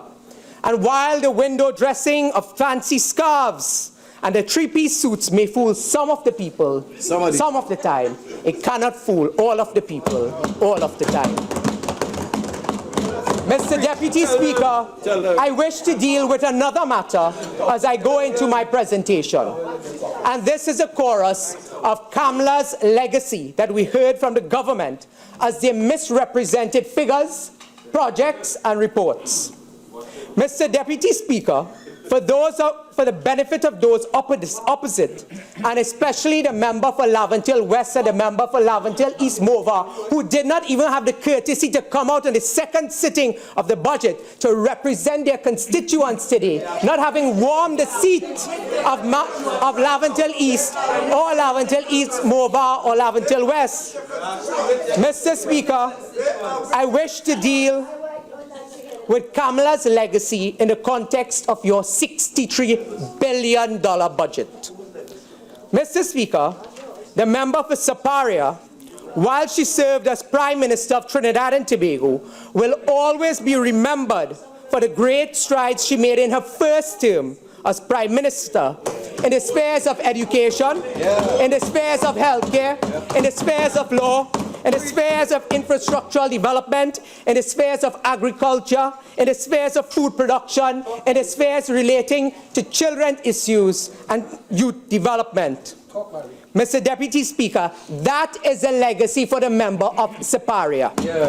Mr. Deputy Speaker, Mr. Deputy Speaker, the legacy of the member for Saparia will always be the $1.3 billion that was spent on the Cuba Children's Hospital that would save the lives of our nation's children. Mr. Deputy Speaker, the legacy of the member for Saparia will be the $1 billion that was spent to build the National Aquatic Center of Trinidad and Tobago. Mr. Deputy Speaker, the legacy of the member for Saparia will be the $500 million that was spent to build 10 new police stations across the land. Mr. Deputy Speaker, the legacy of the member for Saparia will be the $750 million that was spent on the San Fernando Teaching Hospital. Mr. Deputy Speaker, the legacy of the Member of Parliament for Saparia will be the $5.1 billion spent on the Prt5 Highway. Mr. Deputy Speaker, the legacy of the Member of Parliament for Siparia will be the $100 million spent on the Diego Martin Highway expansion. Mr. Deputy Speaker, the legacy of the Member of Parliament for Siparia will be the 100 schools we built and refurbished over the past 5 years, including the Point Kumana RC School, built in Diego Martin West at a cost of over $13 million. Mr. Deputy Speaker, the legacy of the Member for Siparia will be the 95,000 laptops distributed annually between 2010 to 2015. Mr. Deputy Speaker, the legacy for the Member for Siparia and former Prime Minister can be seen in the real, tangible benefits that have affected ordinary citizens in all of Trinidad and Tobago. Mr. Deputy Speaker, every man, every woman, and every child. Mr. Deputy Speaker, that is planning and that is performance. Mr. Deputy Speaker, with the fiscal package of this PNM government being $63 billion, let us examine what has been their legacy or what can we expect in the future. Mr. Deputy Speaker, let us not forget that this current PNM administration includes members of past PNM regimes, including the very Minister of Finance and the very Prime Minister. Mr. Deputy Speaker, the Minister of Finance and the Prime Minister sat in cabinets of Trinidad and Tobago that approved the following. The Minister of Finance, the member for Diego Martin Northeast, and the Prime Minister, Diego Martin West, sat in cabinets that costed this country a flag for $2 million. Mr. Deputy Speaker, they sat in a cabinet that approved Napa for over $0.6 billion that is structurally flawed. Mr. Deputy Speaker, they sat in a cabinet that gave us Las Alturas. Oh, okay. How are you? Okay. All right. Proceed. Mr. Deputy Speaker, they sat in a cabinet that gave us Alturas for over $160 million that today is the subject of a commission of inquiry. Mr. Deputy Speaker, it is this very Minister of Finance that gave us a $52 million MV Sue that could not be sailed for 1 day due to structural and mechanical problems. Mr. Deputy Speaker, it is this Minister of Finance and this government that has given us the return of Malcolm Jones and Professor Ken Julian. Mr. Deputy Speaker, I look forward to the pounding that I'm seeing on the benches of the government opposite. Because, Mr. Deputy Speaker, in The Guardian today, published October 10th, 2015, The Guardian says, OWTU General Secretary Ansel Roger describes Jones, the same Jones that the PNM has returned, as a poor manager. And they further went on to say in that Guardian article that he left a bitter taste in the mouths of workers in Trinidad and Tobago. But this is the government, Mr. Deputy Speaker, that very OWTU who is speaking out of one side of their mouth and doing another, supported in the 2015 general election. Mr. Deputy Speaker, it is this very Minister of Finance and this very Prime Minister that sat in cabinets that presided over the responsibility of sort. The responsibility of sort that illegally spied on our nation's prominent citizens and even former presidents of our republic. Mr. Deputy Speaker, it is this PNM Minister of Finance whose spouse received $1 million government contracts under the administration.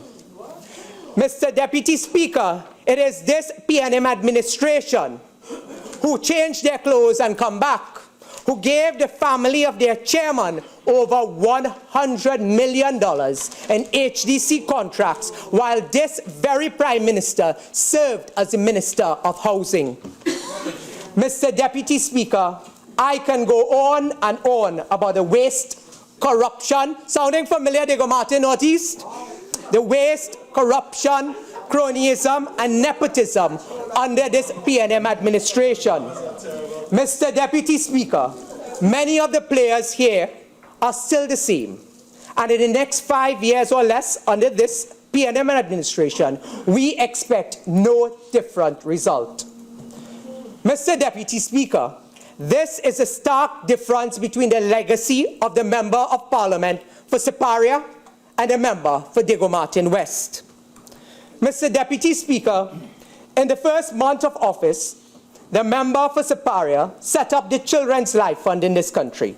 Let us not forget that. That is her legacy, Own salary. Mr. Deputy Speaker. The member for Laventille West, through you, Madam, Mr. Deputy Speaker, you can jump high or you can jump low. That will always be the legacy of Prime Minister Kamla Persad-Bissessar. Mr. Deputy Speaker, I saw one of the local newspapers recently reported that Trinidad and Tobago is red, and at the end of September, 50 is dead. Mr. Deputy Speaker, through you, the member for Diego Martin West can jump high or he can jump low. He can say this or he can say that. But Mr. Deputy Speaker, his legacy as history would record it, in the first month of becoming Prime Minister, saw the bloodiest month of murders in our nation's history in a very long time. Mr. Deputy Speaker, this is and will be the legacy of this Prime Minister and this government in their first month of being in office. Mr. Deputy Speaker, this is what they have presided over in coming into office. Mr. Deputy Speaker, this is their first month's legacy, the red and ready legacy. Mr. Deputy Speaker, in the 2010 general election, the People's Partnership identified a very clear plan and vision in terms of where we wanted to be in sport and youth affairs. Mr. Deputy Speaker, in 2010, the People's Partnership came into office with a comprehensive plan for the sporting industry in Trinidad and Tobago. The aim and objective was to position Trinidad and Tobago as the main tourist destination for sport in the region. Mr. Deputy Speaker, the People's Partnership identified there was a critical need for infrastructural development in the sports sector and looked at constructing world-class facilities across the landscape of Trinidad and Tobago. Mr. Deputy Speaker, there were three main flagship projects that became the thrust of sport tourism development in Trinidad and Tobago under the Persad-Bissessar administration. Mr. Deputy Speaker, these projects are the National Cycling Centre, the National Tennis Centre, and the National Aquatic Centre. World class. Mr. Deputy Speaker, these projects will create many opportunities, not only for sports enthusiasts in our nation, but also for the business sector. The government in the budget presentation specifically identified developing these areas, and this is by no small coincidence, Mr. Deputy Speaker. It took the political will and the political leadership of the People's Partnership to move from just having these projects on paper to having them actualized and become a reality, Mr. Deputy Speaker. Mr. Deputy Speaker, I am very happy today to know that these three flagship projects are almost completed and they will be utilized for the development of especially the young people in our society. Mr. Deputy Speaker, it was the People's Partnership government that had been advocating for youth development for the past 5 years. We did not only just talk the talk while we were there, Mr. Deputy Speaker, we walked the walk. Today, Mr. Deputy Speaker, Trinidad and Tobago and the youth of our nation would be in a more comfortable place having access to avenues through sport to advance their interests and their careers, should they choose sport as a medium to do so. Mr. Deputy Speaker, we will not apologize for the investment we made in sport because we understood fully that sport was going to be one of the means in which we can get our young people involved in something more productive and something more meaningful. Mr. Deputy Speaker, I understand that the investment in sport was going to be an avenue for which we could give the youths an opportunity to put down the guns and do something positive. Mr. Deputy Speaker, this PNM administration has been known to pay lip service to the youth of Trinidad and Tobago and the sport industry. Let me remind all of Trinidad and Tobago that it was this very Minister of Finance, Diego Martin Northeast, and this very Prime Minister, Diego Martin West, who sat in previous PNM administrations and presided over the Brian Lara Stadium debacle. Mr. Deputy Speaker, as members of the cabinet that presided over the building of the Brian Lara Stadium for the Cricket World Cup 2007, and Cricket World Cup came, they were in office, never opened, 2006, 2007, 2008, 2009, 2010. Diego Martin Northeast, that is your legacy. Mr. Deputy Speaker, we in the People's Partnership built legacy projects that our nation would be able to benefit through. Silence, please. These projects will be revenue earners for Trinidad and Tobago if this administration markets and provides for these institutions so it can seriously generate interest and funding through both private and public sector. Mr. Deputy Speaker, we have invested over $1 billion in the National Aquatic Center, and I take notice of the intentional misinformation in the public domain with respect to what we did for the young people in Trinidad and Tobago over the last 5 years in terms of where our nation's patrimony was spent. Mr. Deputy Speaker, the mantra of the PNM over the last few months have been that they are red and ready. Mr. Deputy Speaker, we can once more see the great deception of the PNM being revealed and exposed. Mr. Deputy Speaker, I am sure you will agree with me that they might be red, but they're definitely not ready. By their own admissions, Mr. Deputy Speaker, through their manifesto, which by itself is the greatest hoax on this nation. Mr. Deputy Speaker, through their manifesto, through their ministers of government, and through their fiscal package for 2016, they have identified no concrete plans, especially when it comes to sport and youth development. Mr. Deputy Speaker, the Minister of Finance has not spoken about any additional facilities to be constructed to add to the resource base of the sporting industry in Trinidad and Tobago. You see, Mr. Deputy Speaker, instead, all we have been advised through this budget is that they will be looking at upgrading existing facilities, and they have used a broad brush to paint existing programs with the word upgrade. Mr. Deputy Speaker, even their own ministers have admitted that they do not have any concrete plans for their respective portfolios. Mr. Deputy Speaker, the new Minister of Sport and Youth Affairs recently spoke about upgrading facilities with air conditions and amenities. However, like the Minister of Finance and the Prime Minister, he too has failed to identify what is a short-term plan, what is a medium-term plan, and what is a long-term plan for the sport industry in Trinidad and Tobago.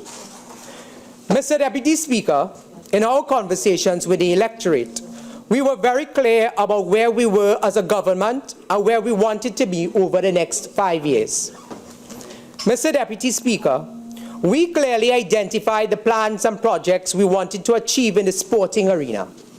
Among these plans were, we had planned to transform the Taruba facility into the Taruba Sports Academy and develop sport as an industry. Mr. Deputy Speaker, while in office, we resurfaced the Wallerfield motor racing circuit with a view to include motorsport in our tourism industry.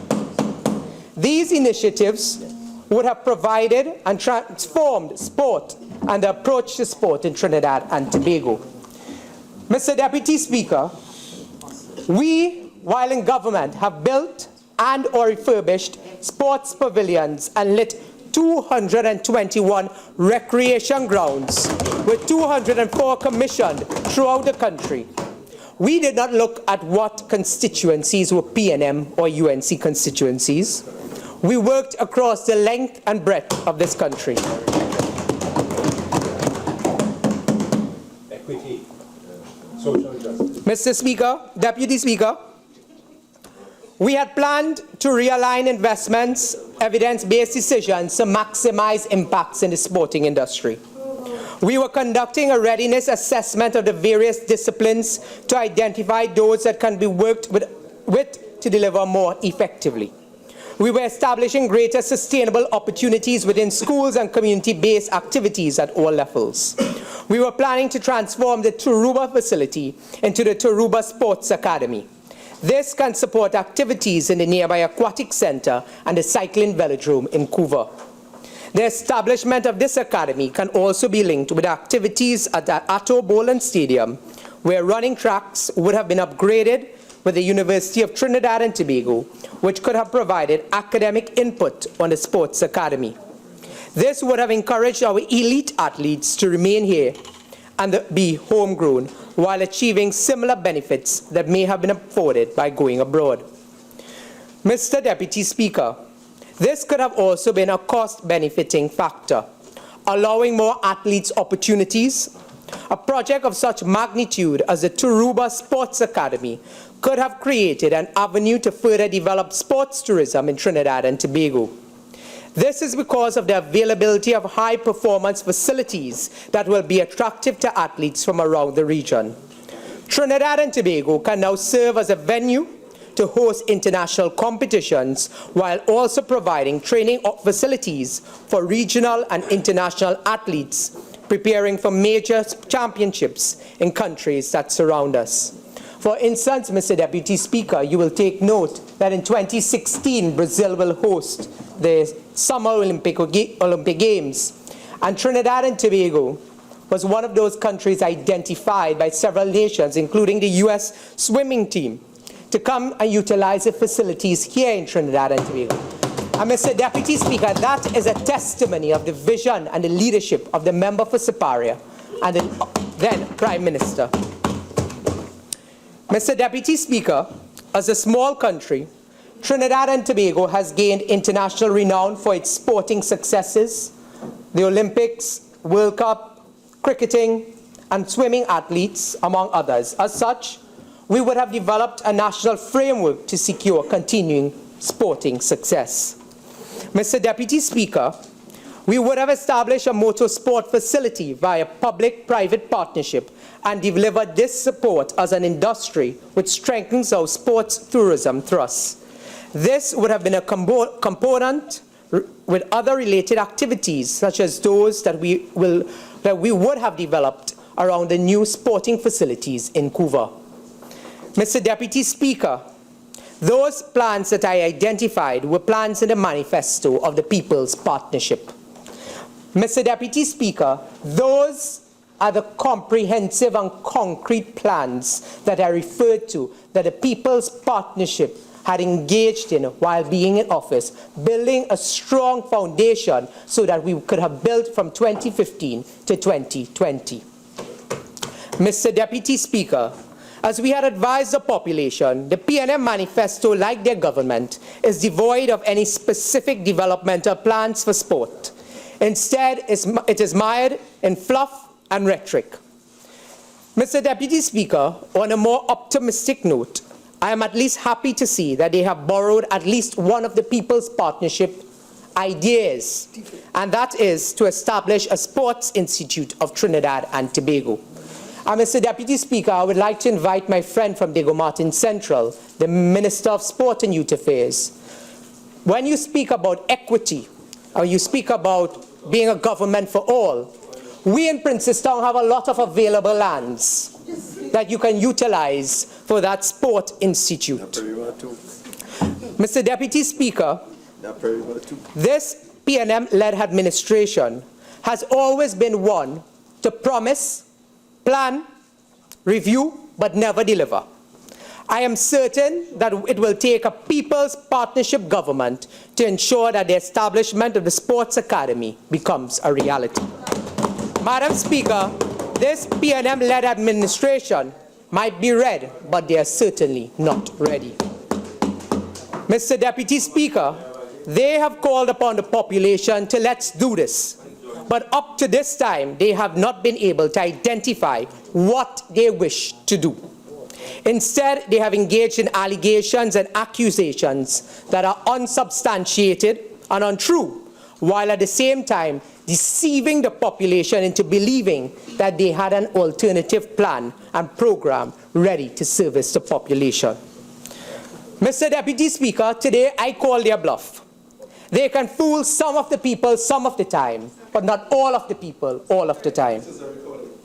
Mr. Deputy Speaker, with $0.6 billion allocated to the Ministry of Sport and Youth Affairs, we are still yet to hear from the Minister of Finance what concrete plans and programs will benefit from this allocation. Mr. Deputy Speaker, I'm particularly flabbergasted by this approach this government has taken towards dealing with the issues affecting the youth of our nation. Our nation's youth have been looking for comfort in knowing that the government will not interfere with the arrangements concerning GATE. The arrangements announced by the Minister of Finance leaves the population in a state of limbo, especially the young people, since the minister announced that they will review and it will be accessible to those who need it the most. Mr. Deputy Speaker, the Prime Minister then announced, following the budget, that the government will look at charting a way forward in assessing those that are seeking funding through GATE. Mr. Deputy Speaker, let me remind you that there was a situation under this PNM government, even though they changed their clothes and they come back. It was under this PNM government where the players remained very much the same. When they came a few years ago, and now with a different incarnation, this Minister of Finance and this Prime Minister sat in a cabinet that delivered secret scholarships. They delivered secret scholarships through a secret scholarship committee that determined who got government scholarships with taxpayers' money, many of who were persons sympathetic towards the PNM and their affiliates. Mr. Deputy Speaker, are we going to see a return to that policy of a few select inside of the PNM determining who will get government funding or not? Mr. Deputy Speaker, I call on this government to come clean with what exactly is the policy on GATE and tell this nation what really is the criteria that is going to be used to access funding. Mr. Deputy Speaker, to my greatest fear, but I know this has been the modus operandi of this PNM administration, that we will see the might of the PNM party card returning and at work.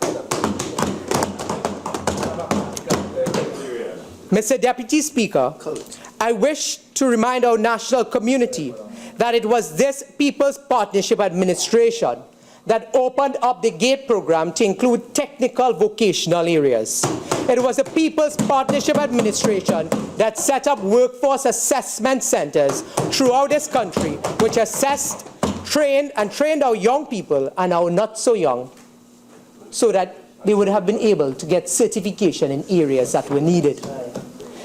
Mr. Deputy Speaker, I believe that the Minister of Finance is a magician, since his presentation epitomizes what the children would call hocus pocus. You see, Mr. Speaker, he seems to have a good penchant for making things disappear. Mr. Deputy Speaker, I reflected on the PNM manifesto when it comes to youth issues, especially since the PNM administration adopted it as government policy. Mr. Deputy Speaker, they indicated that these would be the plans for the youth. They would encourage the private sector through fiscal incentives to increase its level of youth employment.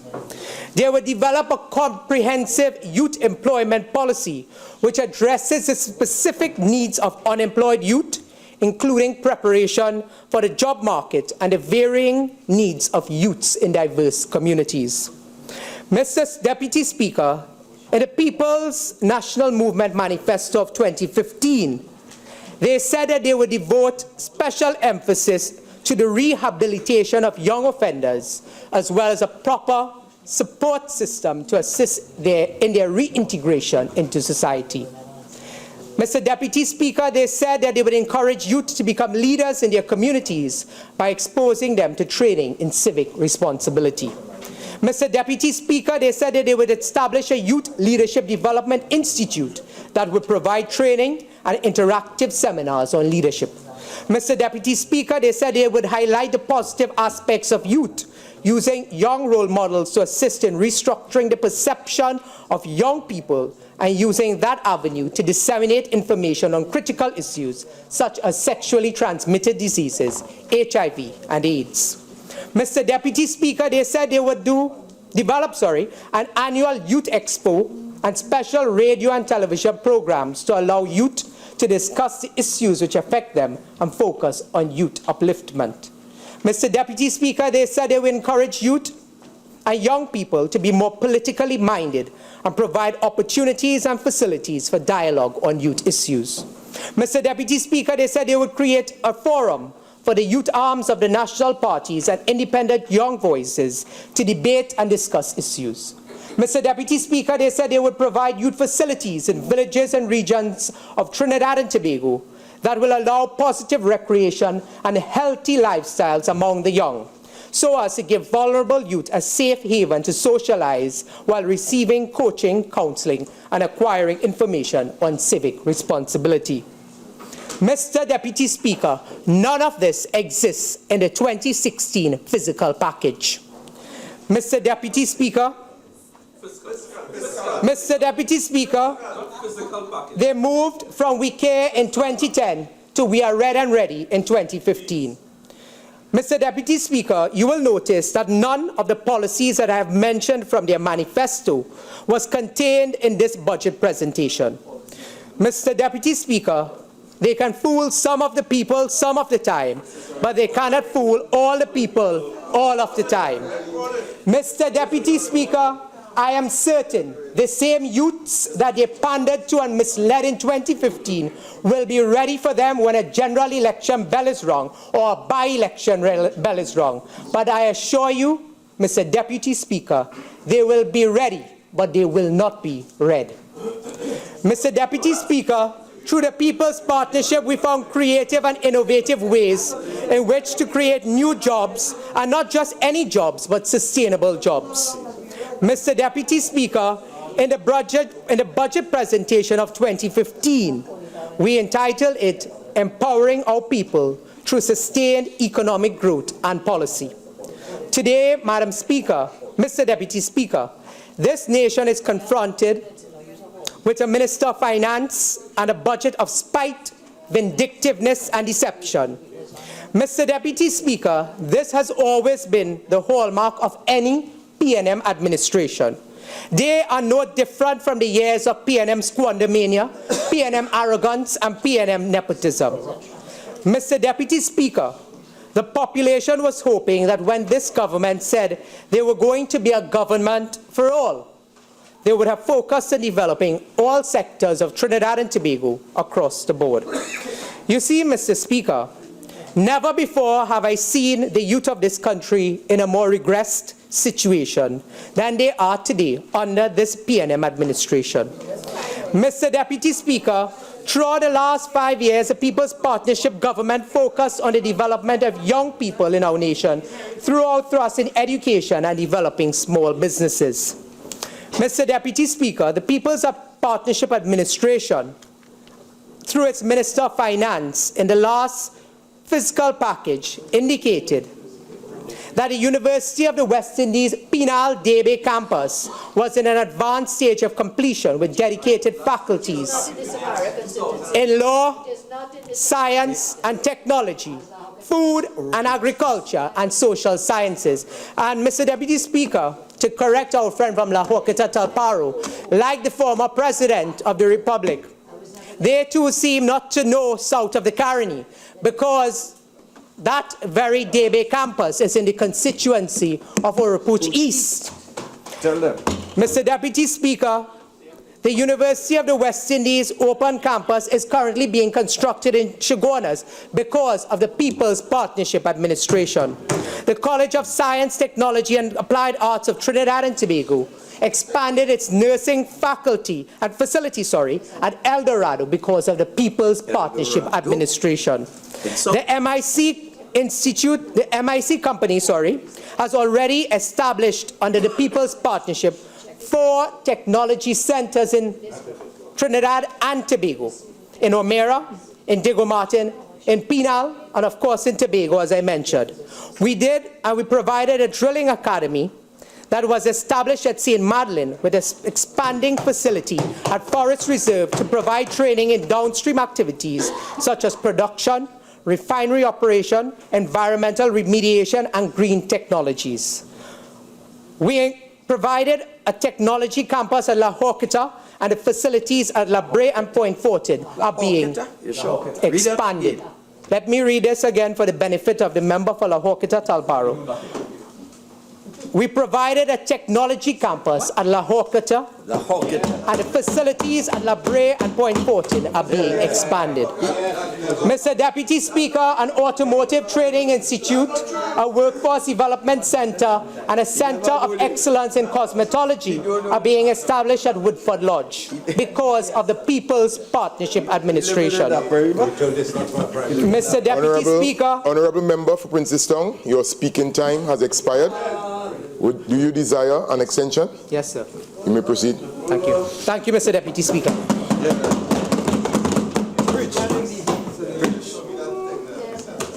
Mr. Deputy Speaker, this People's Partnership government has performed in every sector of Trinidad and Tobago, and the Ministry of Sport and also the Ministry of Gender, Child and Youth Development were no exceptions.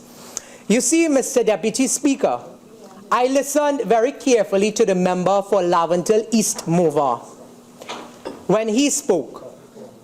And Mr. Deputy Speaker, I was deeply saddened at this very pathetic response. You see, Mr. Deputy Speaker, when the political leader of the People's Partnership and the member for Siparia was choosing candidates, she chose persons based on their competency levels, those that would be able to articulate a view, a plan, a vision for the young people of Trinidad and Tobago. Mr. Deputy Speaker, while we articulated plans and policies, Mr. Deputy Speaker, while we delivered and articulated... Members, please, let's hear the member, the honourable member for Princestown.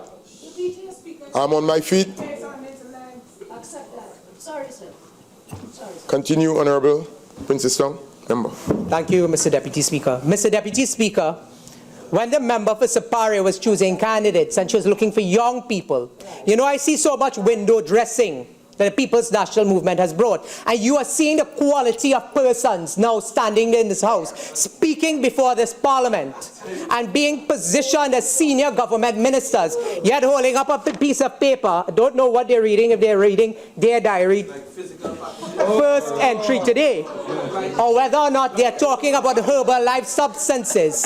But Mr. Deputy Speaker, being able to contribute to this august chamber, one would have thought that the young people that they have positioned to articulate plans and articulate visions of their government would have found greater respect and greater sources of information than standing up in your first maiden contribution, and the first words come out of your mouth is about herbal substances. Mr. Deputy Speaker, that is a mark of this PNM administration and members like that of Laventille East Mover. Mr. Deputy Speaker, in 2010, the Calypso monarch Kurt Allen sang a song called "The PNM is Too Bright, That Is Why They Can't Run This Country Right." Mr. Deputy Speaker, they have removed the Ministry of Agriculture, Land and Fisheries to the facility that we were building for the Ministry of Tertiary Education and Skills Training in Shogunas. And we spoke about diversifying and decentralizing. And Mr. Deputy Speaker, when I heard that song, and I played it a few times this morning before I came here, and I heard Kurt Allen saying, they're too bright, they now run this country right, I'm reminded that while they have left the Ministry of Rural Development in Maraval, they have moved the Ministry of Agriculture to Shogunas. Mr. Deputy Speaker, that is the modus operandi of this PNM administration. Mr. Deputy Speaker, I would like to turn to, for a few minutes, the area of culture and the arts. Mr. Deputy Speaker, let me say at this juncture that I would like to congratulate both yourself and the Speaker for having ascended these very prestigious offices in the Parliament of the Republic of Trinidad and Tobago. And Mr. Deputy Speaker, I'm sure you will be able to convey to the Speaker this message, in that I will be shadowing the portfolio of community development, culture, and the arts. And while I found it a very good step, and a very progressive step, and a very inclusive step, to include at the end of the prayer here in the parliamentary proceedings, I took notice. She said, Amen, Amen, and Namaste. Mr. Deputy Speaker, I have noted that the word Namaste, and I myself being a practicing Hindu, is a word that is used as a greeting. And that the more appropriate word, and I mean this with no spite or no malice, but the more appropriate word is Om Shanti. And when we seek to represent cultures and views of persons in various and diverse backgrounds, we must pay respect to knowing what their traditions and what their culture stand for. And that is why I will stand in this parliament and tell them day after day, my name is Barry Padarath and not Padarath. Seems as though St. Joseph, San Fernando West, and Diego Martin Ortiz are obsessed with the name. But we will teach them some Sanskrit Hindi as we go along, Mr. Deputy Speaker. Mr. Deputy Speaker, let me remind you that it was this People's Partnership government that took the carnival industry off the streets of Prt5 when we came into office in 2010. Mr. Deputy Speaker, let me remind you that those that sit opposite us today, they were in the cabinet that put carnival on the streets of Port-of-Spain and ensured that there was no home for carnival in 2010. But as Marshal Montano would sing, let we thank the government, and he meant the People's Partnership government for taking us off the pavement. Mr. Deputy Speaker, it seems as though we are presented with a fiscal package that will see the return of the rapid rail, or the racket rail. And Mr. Deputy Speaker, we have seen in a different incarnation, this same Minister of Finance talk about bus, talk about plane, but now he's talking about train. And you know, Mr. Deputy Speaker, someone sent me a little while ago. He said, is this not the same man with many memes surrounding, boss, boss, this is the plane, this is the plane. Well, Mr. Deputy Speaker, now he has changed it. It says, boss, boss, look, the train, look, the train. Mr. Deputy Speaker, that is their legacy. So when they want to talk about short man syndrome, Mr. Deputy Speaker, we have not forgotten, Mr. Deputy Speaker, what they have foisted on the people of Trinidad and Tobago over the past few decades that they have been in office. You know, Mr. Deputy Speaker, as I wrap up my contribution to this debate, a constituent from the constituency of Siparia sent me a message. And he said to me, he said, when the Queen is under attack, ensure that the empire strikes back. And Mr. Deputy Speaker, they have tried time and time again to attack our leader and to attack our brand. And let me say, Mr. Deputy Speaker, on this side we have one leader. On this side we have one leader, one brand. and that is Kamla Pasad Visesa. And you can jump high, you can jump low, you can say this, you can say that. That is not going to change, because in short space of time, she will be returning to the corridors of power and bringing back good governance to the people of Trinidad and Tobago. That, Mr. Deputy Speaker, I thank you.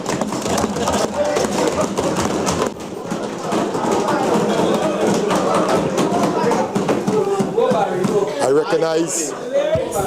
recognize Honorable Minister of Sports and Youth Affairs.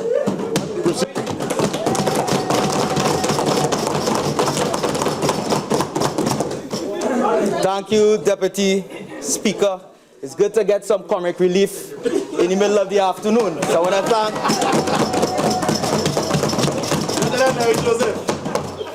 because that is exactly what we just got, comic relief.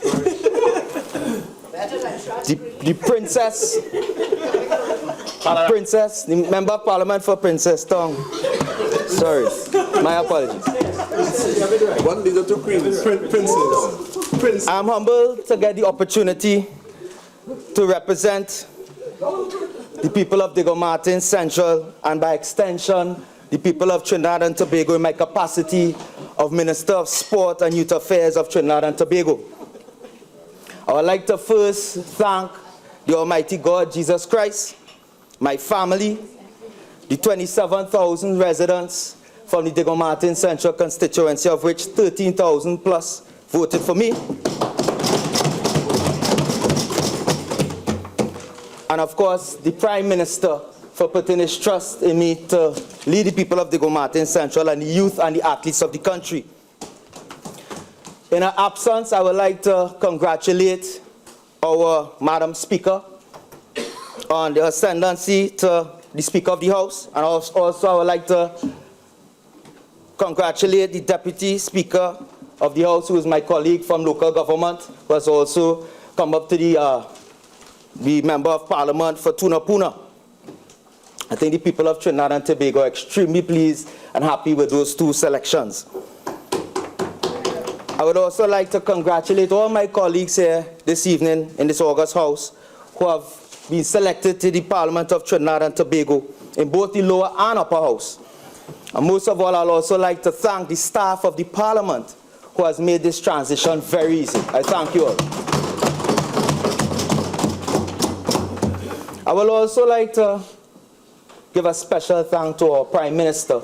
You would have heard Princess Tong mention him being the youngest Member of Parliament. But you know, if you look at the diversity on our side, I've been told the average age in the government side is 45, while in the opposition side is 55. All right, it could be probably more. But again, our Prime Minister has constantly been putting his faith in the young people of Trinidad and Tobago in various boards, in various key positions. I myself was given the opportunity to serve as the Members, please, let's hear the maiden contribution of the member, please. Thank you, Deputy Speaker. I myself was given the opportunity to be the youngest chairman in the Diego Martin region and the youngest out of all the mayors and chairmen. So it's not old talk. Our Prime Minister knows that the future of our countries in both Trinidad and Tobago is with the young people of Trinidad and Tobago, and he continues to show that. Even the diversity in terms of, on that side. On this side, we have as much as 8 females represented us. On the opposition side, we see they have 5. Right? And we also are not sure about even the seating. Oh, my maths might be a little off. Oh, okay, it's my maths. I think it's my maths. I would also like to talk about even the seatings that we have here. Right, where we also have 25 seats on this side and 16 because I'm only not sure about the Member of Parliament for Naparima and also for the Member of Parliament of Mayaru. But that's for a different place and a different time. I would also like to talk and thank the Minister of Finance and the Minister of Planning for doing such a fantastic job in such a short time, in 3 weeks, to prepare such a fantastic budget. The country was angry when the opposition, in our opposition, call an election in such a critical time where a budget would have had to be done in such a short space of time. But I think with that challenge, with the focus of the Member of Parliament for the Martin Northeast and our planning minister did a fantastic job in such a short space of time, the people of Trinidad and Tobago, thank you both. And the staff of the Ministry of Finance. We will also like to thank, again, all the members of the ministry and, of course, planning as well. When I was sworn in as the Minister of Sport, and you know the thing about it is, I came today, my team at the ministry gave me a huge file to come and discuss some of the ills that has been occurring in the Ministry of Sport. And I just again want to let the members on that side know that all the boasting and bragging they speak of sport and youth, the people of Trinidad and Tobago could safely say, you all lost the election mainly for what you all did for the youth and sport in Trinidad and Tobago. And I will get to it in a while. You all lost the election. That's just one of the many issues that you all lost the election on. One of the bigger ones. But we'll talk about that later. After I was sworn in as the Minister of Sport and Youth Affairs, I went straight down to the Ministry of Sport on Abercrombie Street. And I met with every staff member in the building on Abercrombie Street, 6 floors. And I said that's the first time a minister has ever done that. I also went down to the sports company and also in this same building to the youth aspect of the gender and youth affairs, and I met every staff member. And it was very, very sad to see and hear what I saw. Because it's serious business. After we come out from that comedy, it's serious business what has been occurring in the Ministry of Sport. It's not a joke at all. I saw young people, shoulders shrugged. The air was thick. They were almost in tears. They were embarrassed. A couple of them even said when they come to work, they actually take off the Ministry of Sport shirt to travel. Deputy Speaker, you hear what I'm saying? They get teased because they work in the Ministry of Sport. When I got the portfolio as Minister of Sport, I got calls from residents and friends. And they say, Mr. Minister, that is the toughest ministry that you have in Trinidad and Tobago right now. They have taken something that is supposed to be beautiful and fun. The minister, the Member of Parliament for Carmini East, when he had here back in the day, he played for cricket in his day. He knows the beauty that sport brings to people. He knows the comfort and the enjoyment that it brings so we could build a nation. And it was totally crumbled. It was totally crumbled. It was such an embarrassment to hear. I've been a minister for a few weeks, and I've had as much as 10 staff members coming to me in tears. Some of you all have been here 20 years. Have you ever had any staff member coming to you in tears? In 3 weeks, 10. Death threats, afraid, frightened for their job. The things they have seen is embarrassing. But we leave the stars to the astronomers. We're not on a witch hunt. The police are there, the AGs are aware of what's going on, and they will deal with that. You know, some of them even talk about the example. Some of them came straight out of school, fresh from school. And they said, this is the example that it was set. They saw what was going on at the top. And you know what's the sad thing, Deputy Speaker? I've been in this for less than a month, and I've been to 3 cabinet meetings. 3. And there's absolutely no way, and I want Trinidad and Tobago to hear this, there's no way that things that could occur and the cabinet is not aware. Because in our cabinet meeting, you have to cross all your T's, dot all your I's. That is the people who run this country, is in that cabinet. And to hear on the other side, well, they're making jokes and laughing about young people and athletes and this and that. They all said they did not know. They all said they waited until the last minute to former ministers to have to resign with embarrassment. And they talk about sports tourism. How could you even talk sports tourism with the issues that we had in Trinidad and Tobago in sport with the young people? Some of the things that they spoke about, and it's all about sport. And I heard today, by the way, is his last day as the leader of and the chairman of the ILP. Take care that he might be running for you all in your upcoming internal elections. Mr. Warner, today's his last day, we heard. They spoke about this. The young people spoke about the former chairman and acting prime minister, the issues that he had in FIFA. All they want to talk about sports tourism. You'll have the gall to come here and stand and talk about sport. You all lost the election on sport. What about the CFU under 16 team? 100 pounds ago, I played football for Trinidad. I won that under-16 tournament as a 15-year-old in Cayman Islands. I'm playing politics with sports. They refuse to give the young boys the money to go to the tournament. When I played football for Trinidad, countries like Haiti wouldn't show up for the tournament because they didn't have the funds. Just imagine Trinidad and Tobago, the richest country in the Caribbean, did not attend a tournament which we won and were defending champions because they didn't get the funds. Playing politics with sports and youth. Don't talk about the women's football team. Huh? That is sports tourism. People have to send corn beef and cricks for our women's team. That is tourism. That is what you want to come here and make joke about. Because they're playing politics with the girls' football team. Embarrassment, total embarrassment. Countries like Haiti and other places sending food for Trinidad and Tobago women's team because they refuse to give them the funds on time. It's serious business. We want to talk about youth and development. One of your former ministers, Nicki Minaj, X-rated. How much money was spent in that? And you want to talk about youth and developing youth? Let's talk about a special advisor in the boxing board. I trying to find out if that is even legal to have a special advisor in the boxing board. Millions of dollars in front of the Integrity Commission now. Serious business. Serious business. What about this? And these are things that the young people spoke to me about. This is not coming from me. They want to know where the toys come for Christmas for the young people. Y'all in cabinet, you're supposed to know everything. You don't know where the toys come and you're giving it to our youth.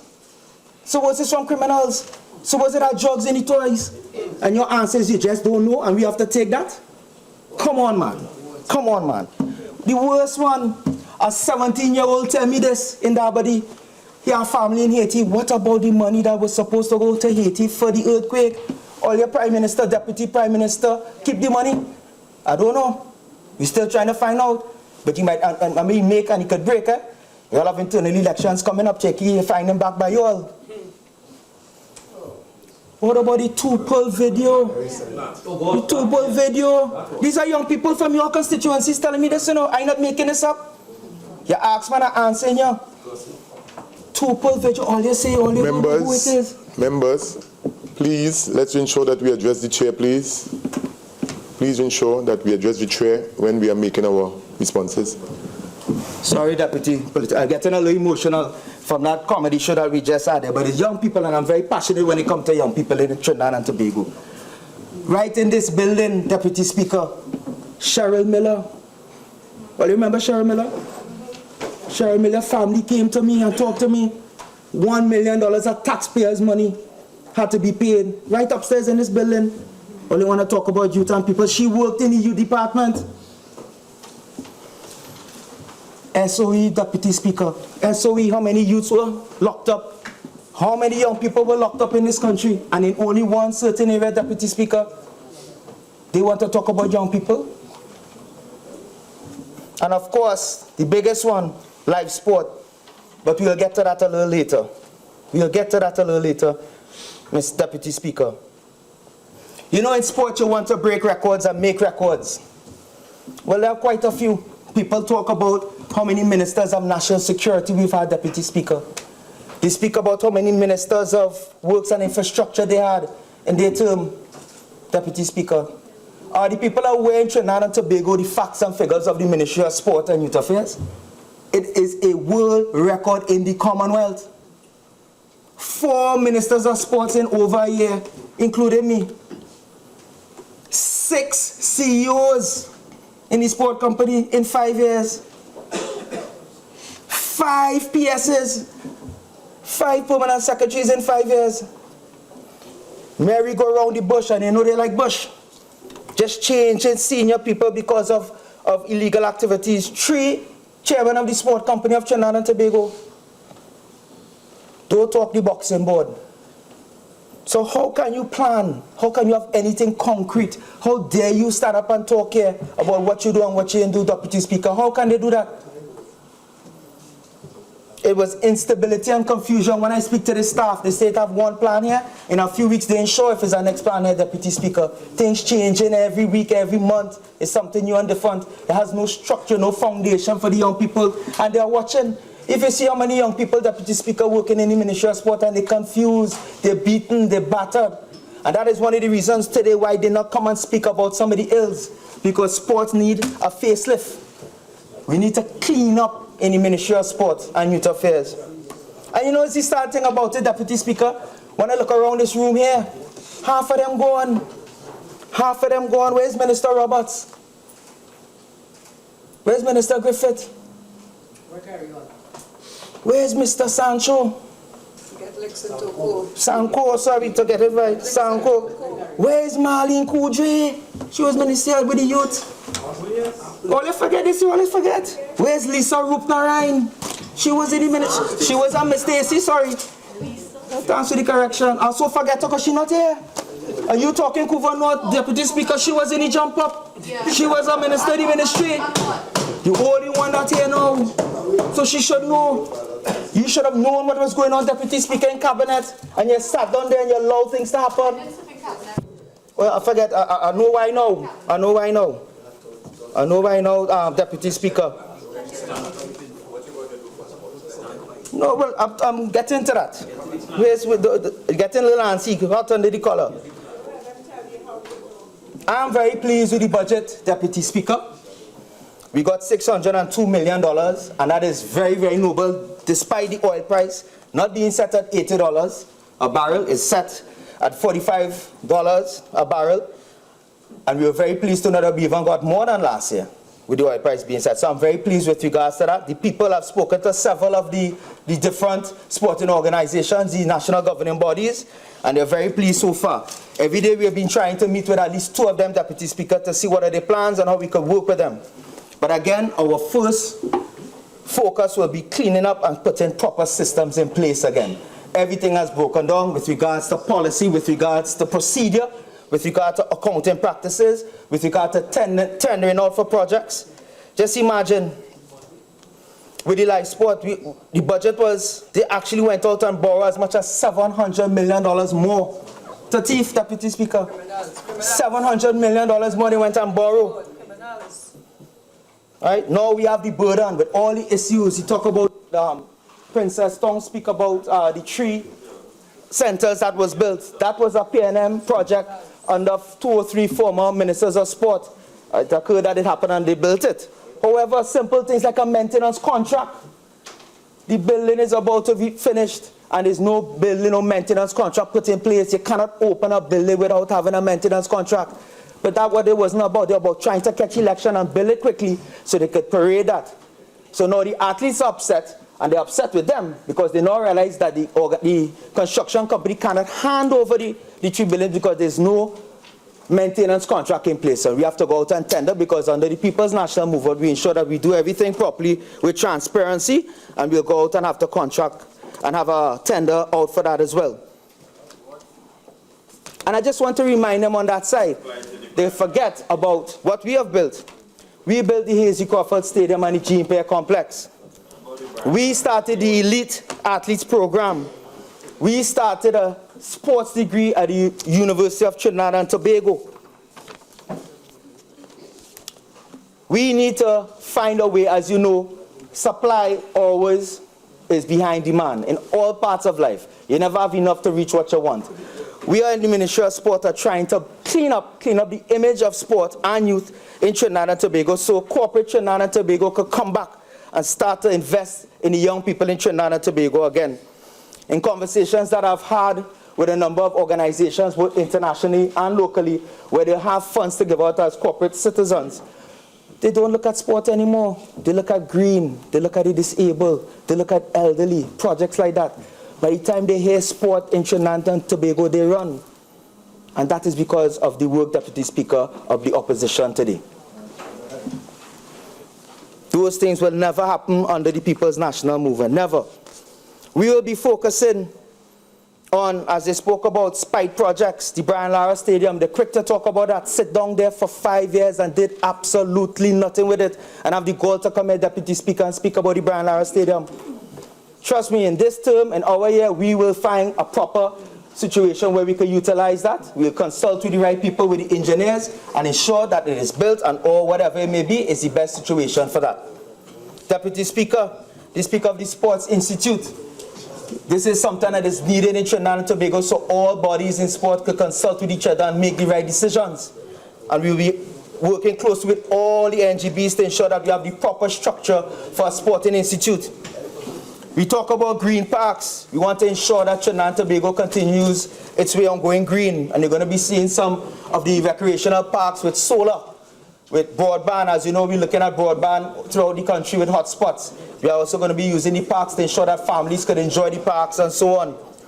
And of course, most of all, we're going to have a proper maintenance schedule. This is something that has been lacking in Trinidad and Tobago in the parks and all the stadiums that we have. The maintenance team at the ministry were so happy to hear that we're going to be focusing on maintaining what we have, Deputy Speaker. What we do is we go on and we build new stuff, and we forget what is there before. And we're actually right now in the process of finalizing to get some proper software. So we've got a good allocation in the budget to ensure that we can maintain what we have and ensure that anything that we build from now will have a proper structure and a schedule to maintain. So we will not have to close down any of our facilities. Simple things like preventative maintenance. You don't have to wait for a bulb or a track to be worn out. If a track has a 6-year or 10-year life, why wait for 12 years? Change it in 9 years. Don't wait for the place to close down.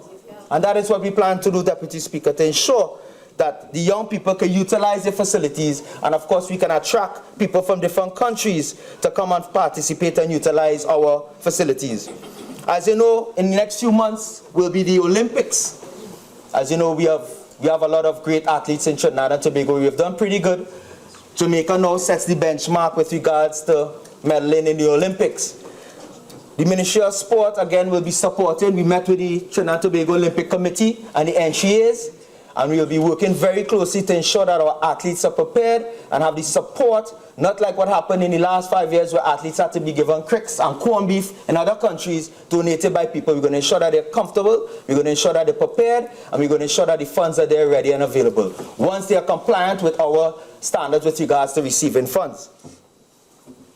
We spoke about the World Cup. You saw the World Cup team drawing with Mexico twice in a few weeks. They beat Panama for the first time in 10 years. With the limited resources that they have, they're doing a fantastic job. We are there. We saw in 2006 the glory and the love and the unifying that the World Cup team could do if they qualify for the World Cup. So again, we're going to be supporting and working with the World Cup, the Trinidad and Tobago Football Association, again, ensuring that they are compliant, and of course working with them with corporate Trinidad and Tobago to ensure that they have the funds to prepare and again hopefully make it to a World Cup.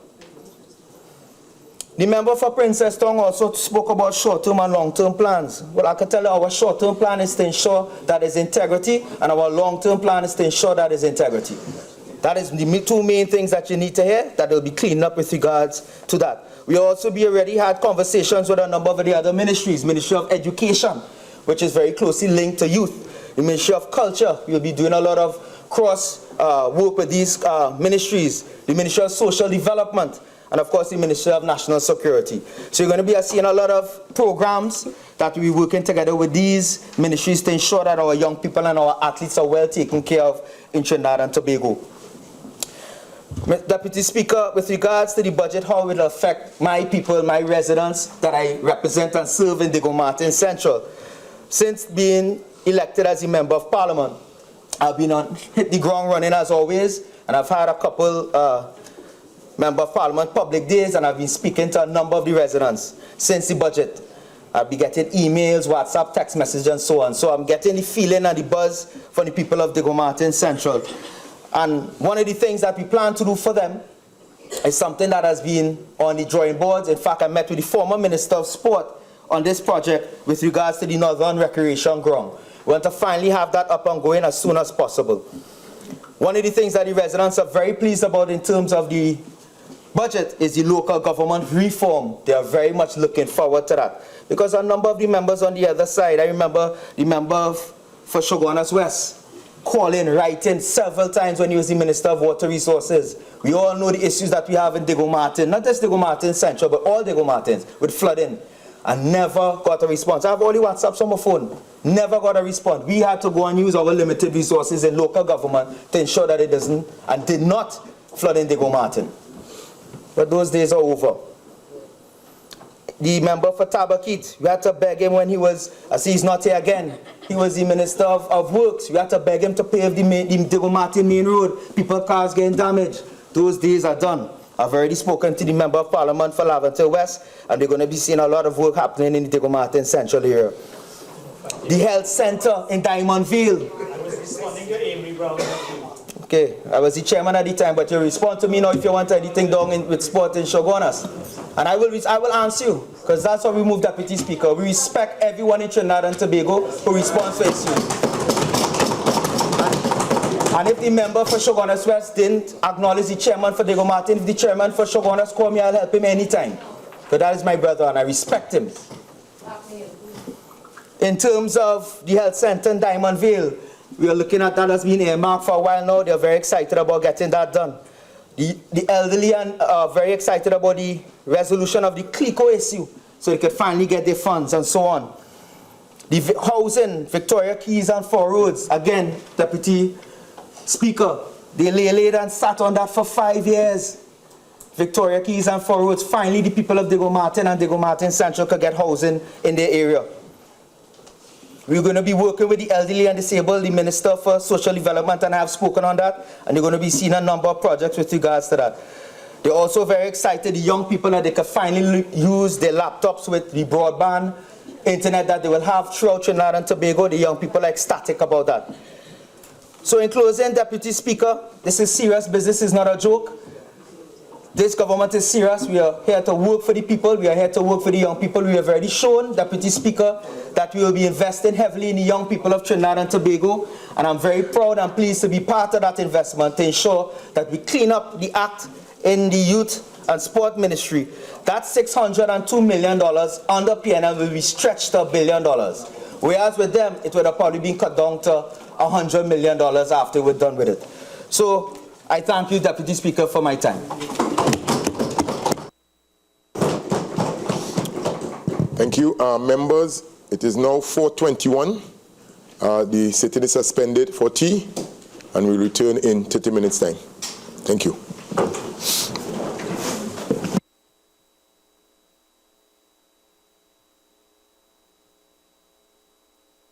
Minutes, 20.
Follow the Parliament of Trinidad and Tobago on Twitter. Our call sign is @TTParliament.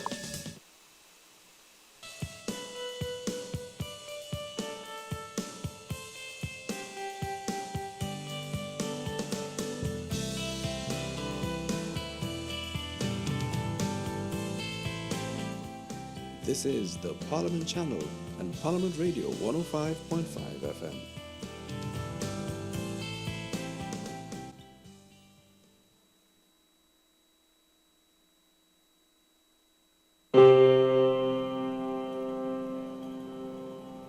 When construction was completed on the Eric Williams Financial Complex in 1986, it was one of the tallest buildings in the English-speaking Caribbean.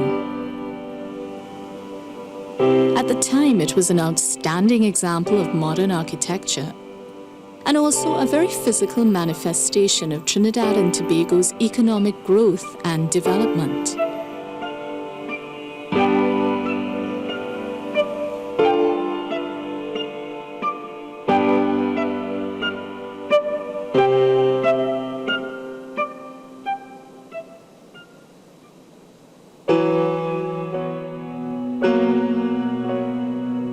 The oil boom boom was in full swing when architects Anthony C. Lewis and Associates were commissioned to design a monumental financial complex in 1979. The Eric Williams Financial Complex, I think, is a sort of monumental modern work. I think it represents in many ways the sort of a prominent symbol of independence. You know, it's closely associated with the political and social and economic idealism, I think, that characterized that time. To be chosen to do this project was of course, a great honor for us, a privilege, in fact, for us to be designing such an important building, both in the country and in the Caribbean. It was the largest project that was going to be built in the Caribbean by local consultants. So it meant actually opening a second office. We had to build a vault to keep the drawings in, because could you imagine if, dare I say, a fire or something occurred in the middle of all of this, all of that work would have been lost. New ground was broken in the design and construction of Trinidad and Tobago's first skyscraper. However, the project presented many challenges to the architects. The building's dual functions as the central bank and the Ministry of Finance were key factors influencing their design. As two completely independent entities, however, part of the brief was that there be a clear division between the two buildings, with separate electrical and water systems. As the project progressed, the original design had to be adapted and altered. The design of the buildings, the Twin Towers, wasn't always Twin Towers. It actually started off as the central bank being a 22-story building, and the Ministry of Finance, which was on Independence Square, of a lower building of about 7 or 8 stories. When the governor presented the designs, the original designs in that form, to the Prime Minister of the day, which was Eric Williams, he insisted that no other building should be taller than the government Ministry of Finance building, and that led us to change the design to Twin Towers. So that's the story of how they became Twin Towers. Another major factor impacting on construction was that the 22-story buildings, which were being built on sandy reclaimed land, had to be earthquake resistant. A strong foundation was critical, and it required a very deep basement to allow the pilings to reach bedrock. Stability in case of an earthquake also came from another aspect of the design. The other effect of earthquakes design was really to design a building that was very stiff in each direction, and those X-crosses that you see, the X-braces we call them, that go up the buildings in both directions, and it was north-south and east-west, those keep the building very stiff in both directions, so that in the case of an earthquake, those braces then come into play. They don't actually serve much of a function normally, but it helps to keep the building from twisting in an earthquake. In designing the Twin Towers, architects also considered the impact such a monumental building would have on the national psyche. The lower podium blocks at the base of the building were designed to allow people to walk around the structure without feeling intimidated. These lower blocks also relate to the smaller buildings that are adjacent. Another very important aspect of the design was to do with the public space that was formed between these buildings. And to explain that, I mean, it wasn't long after Trinidad became a republic. A republic suggests that everything is open, you know, that the public was then allowed to come into the square to experience the buildings. It wasn't surrounded by a wall or fence as it is today. The brief for the central bank included an auditorium and concert hall, which was also a civic contribution aimed at enhancing the performing arts in Trinidad and Tobago.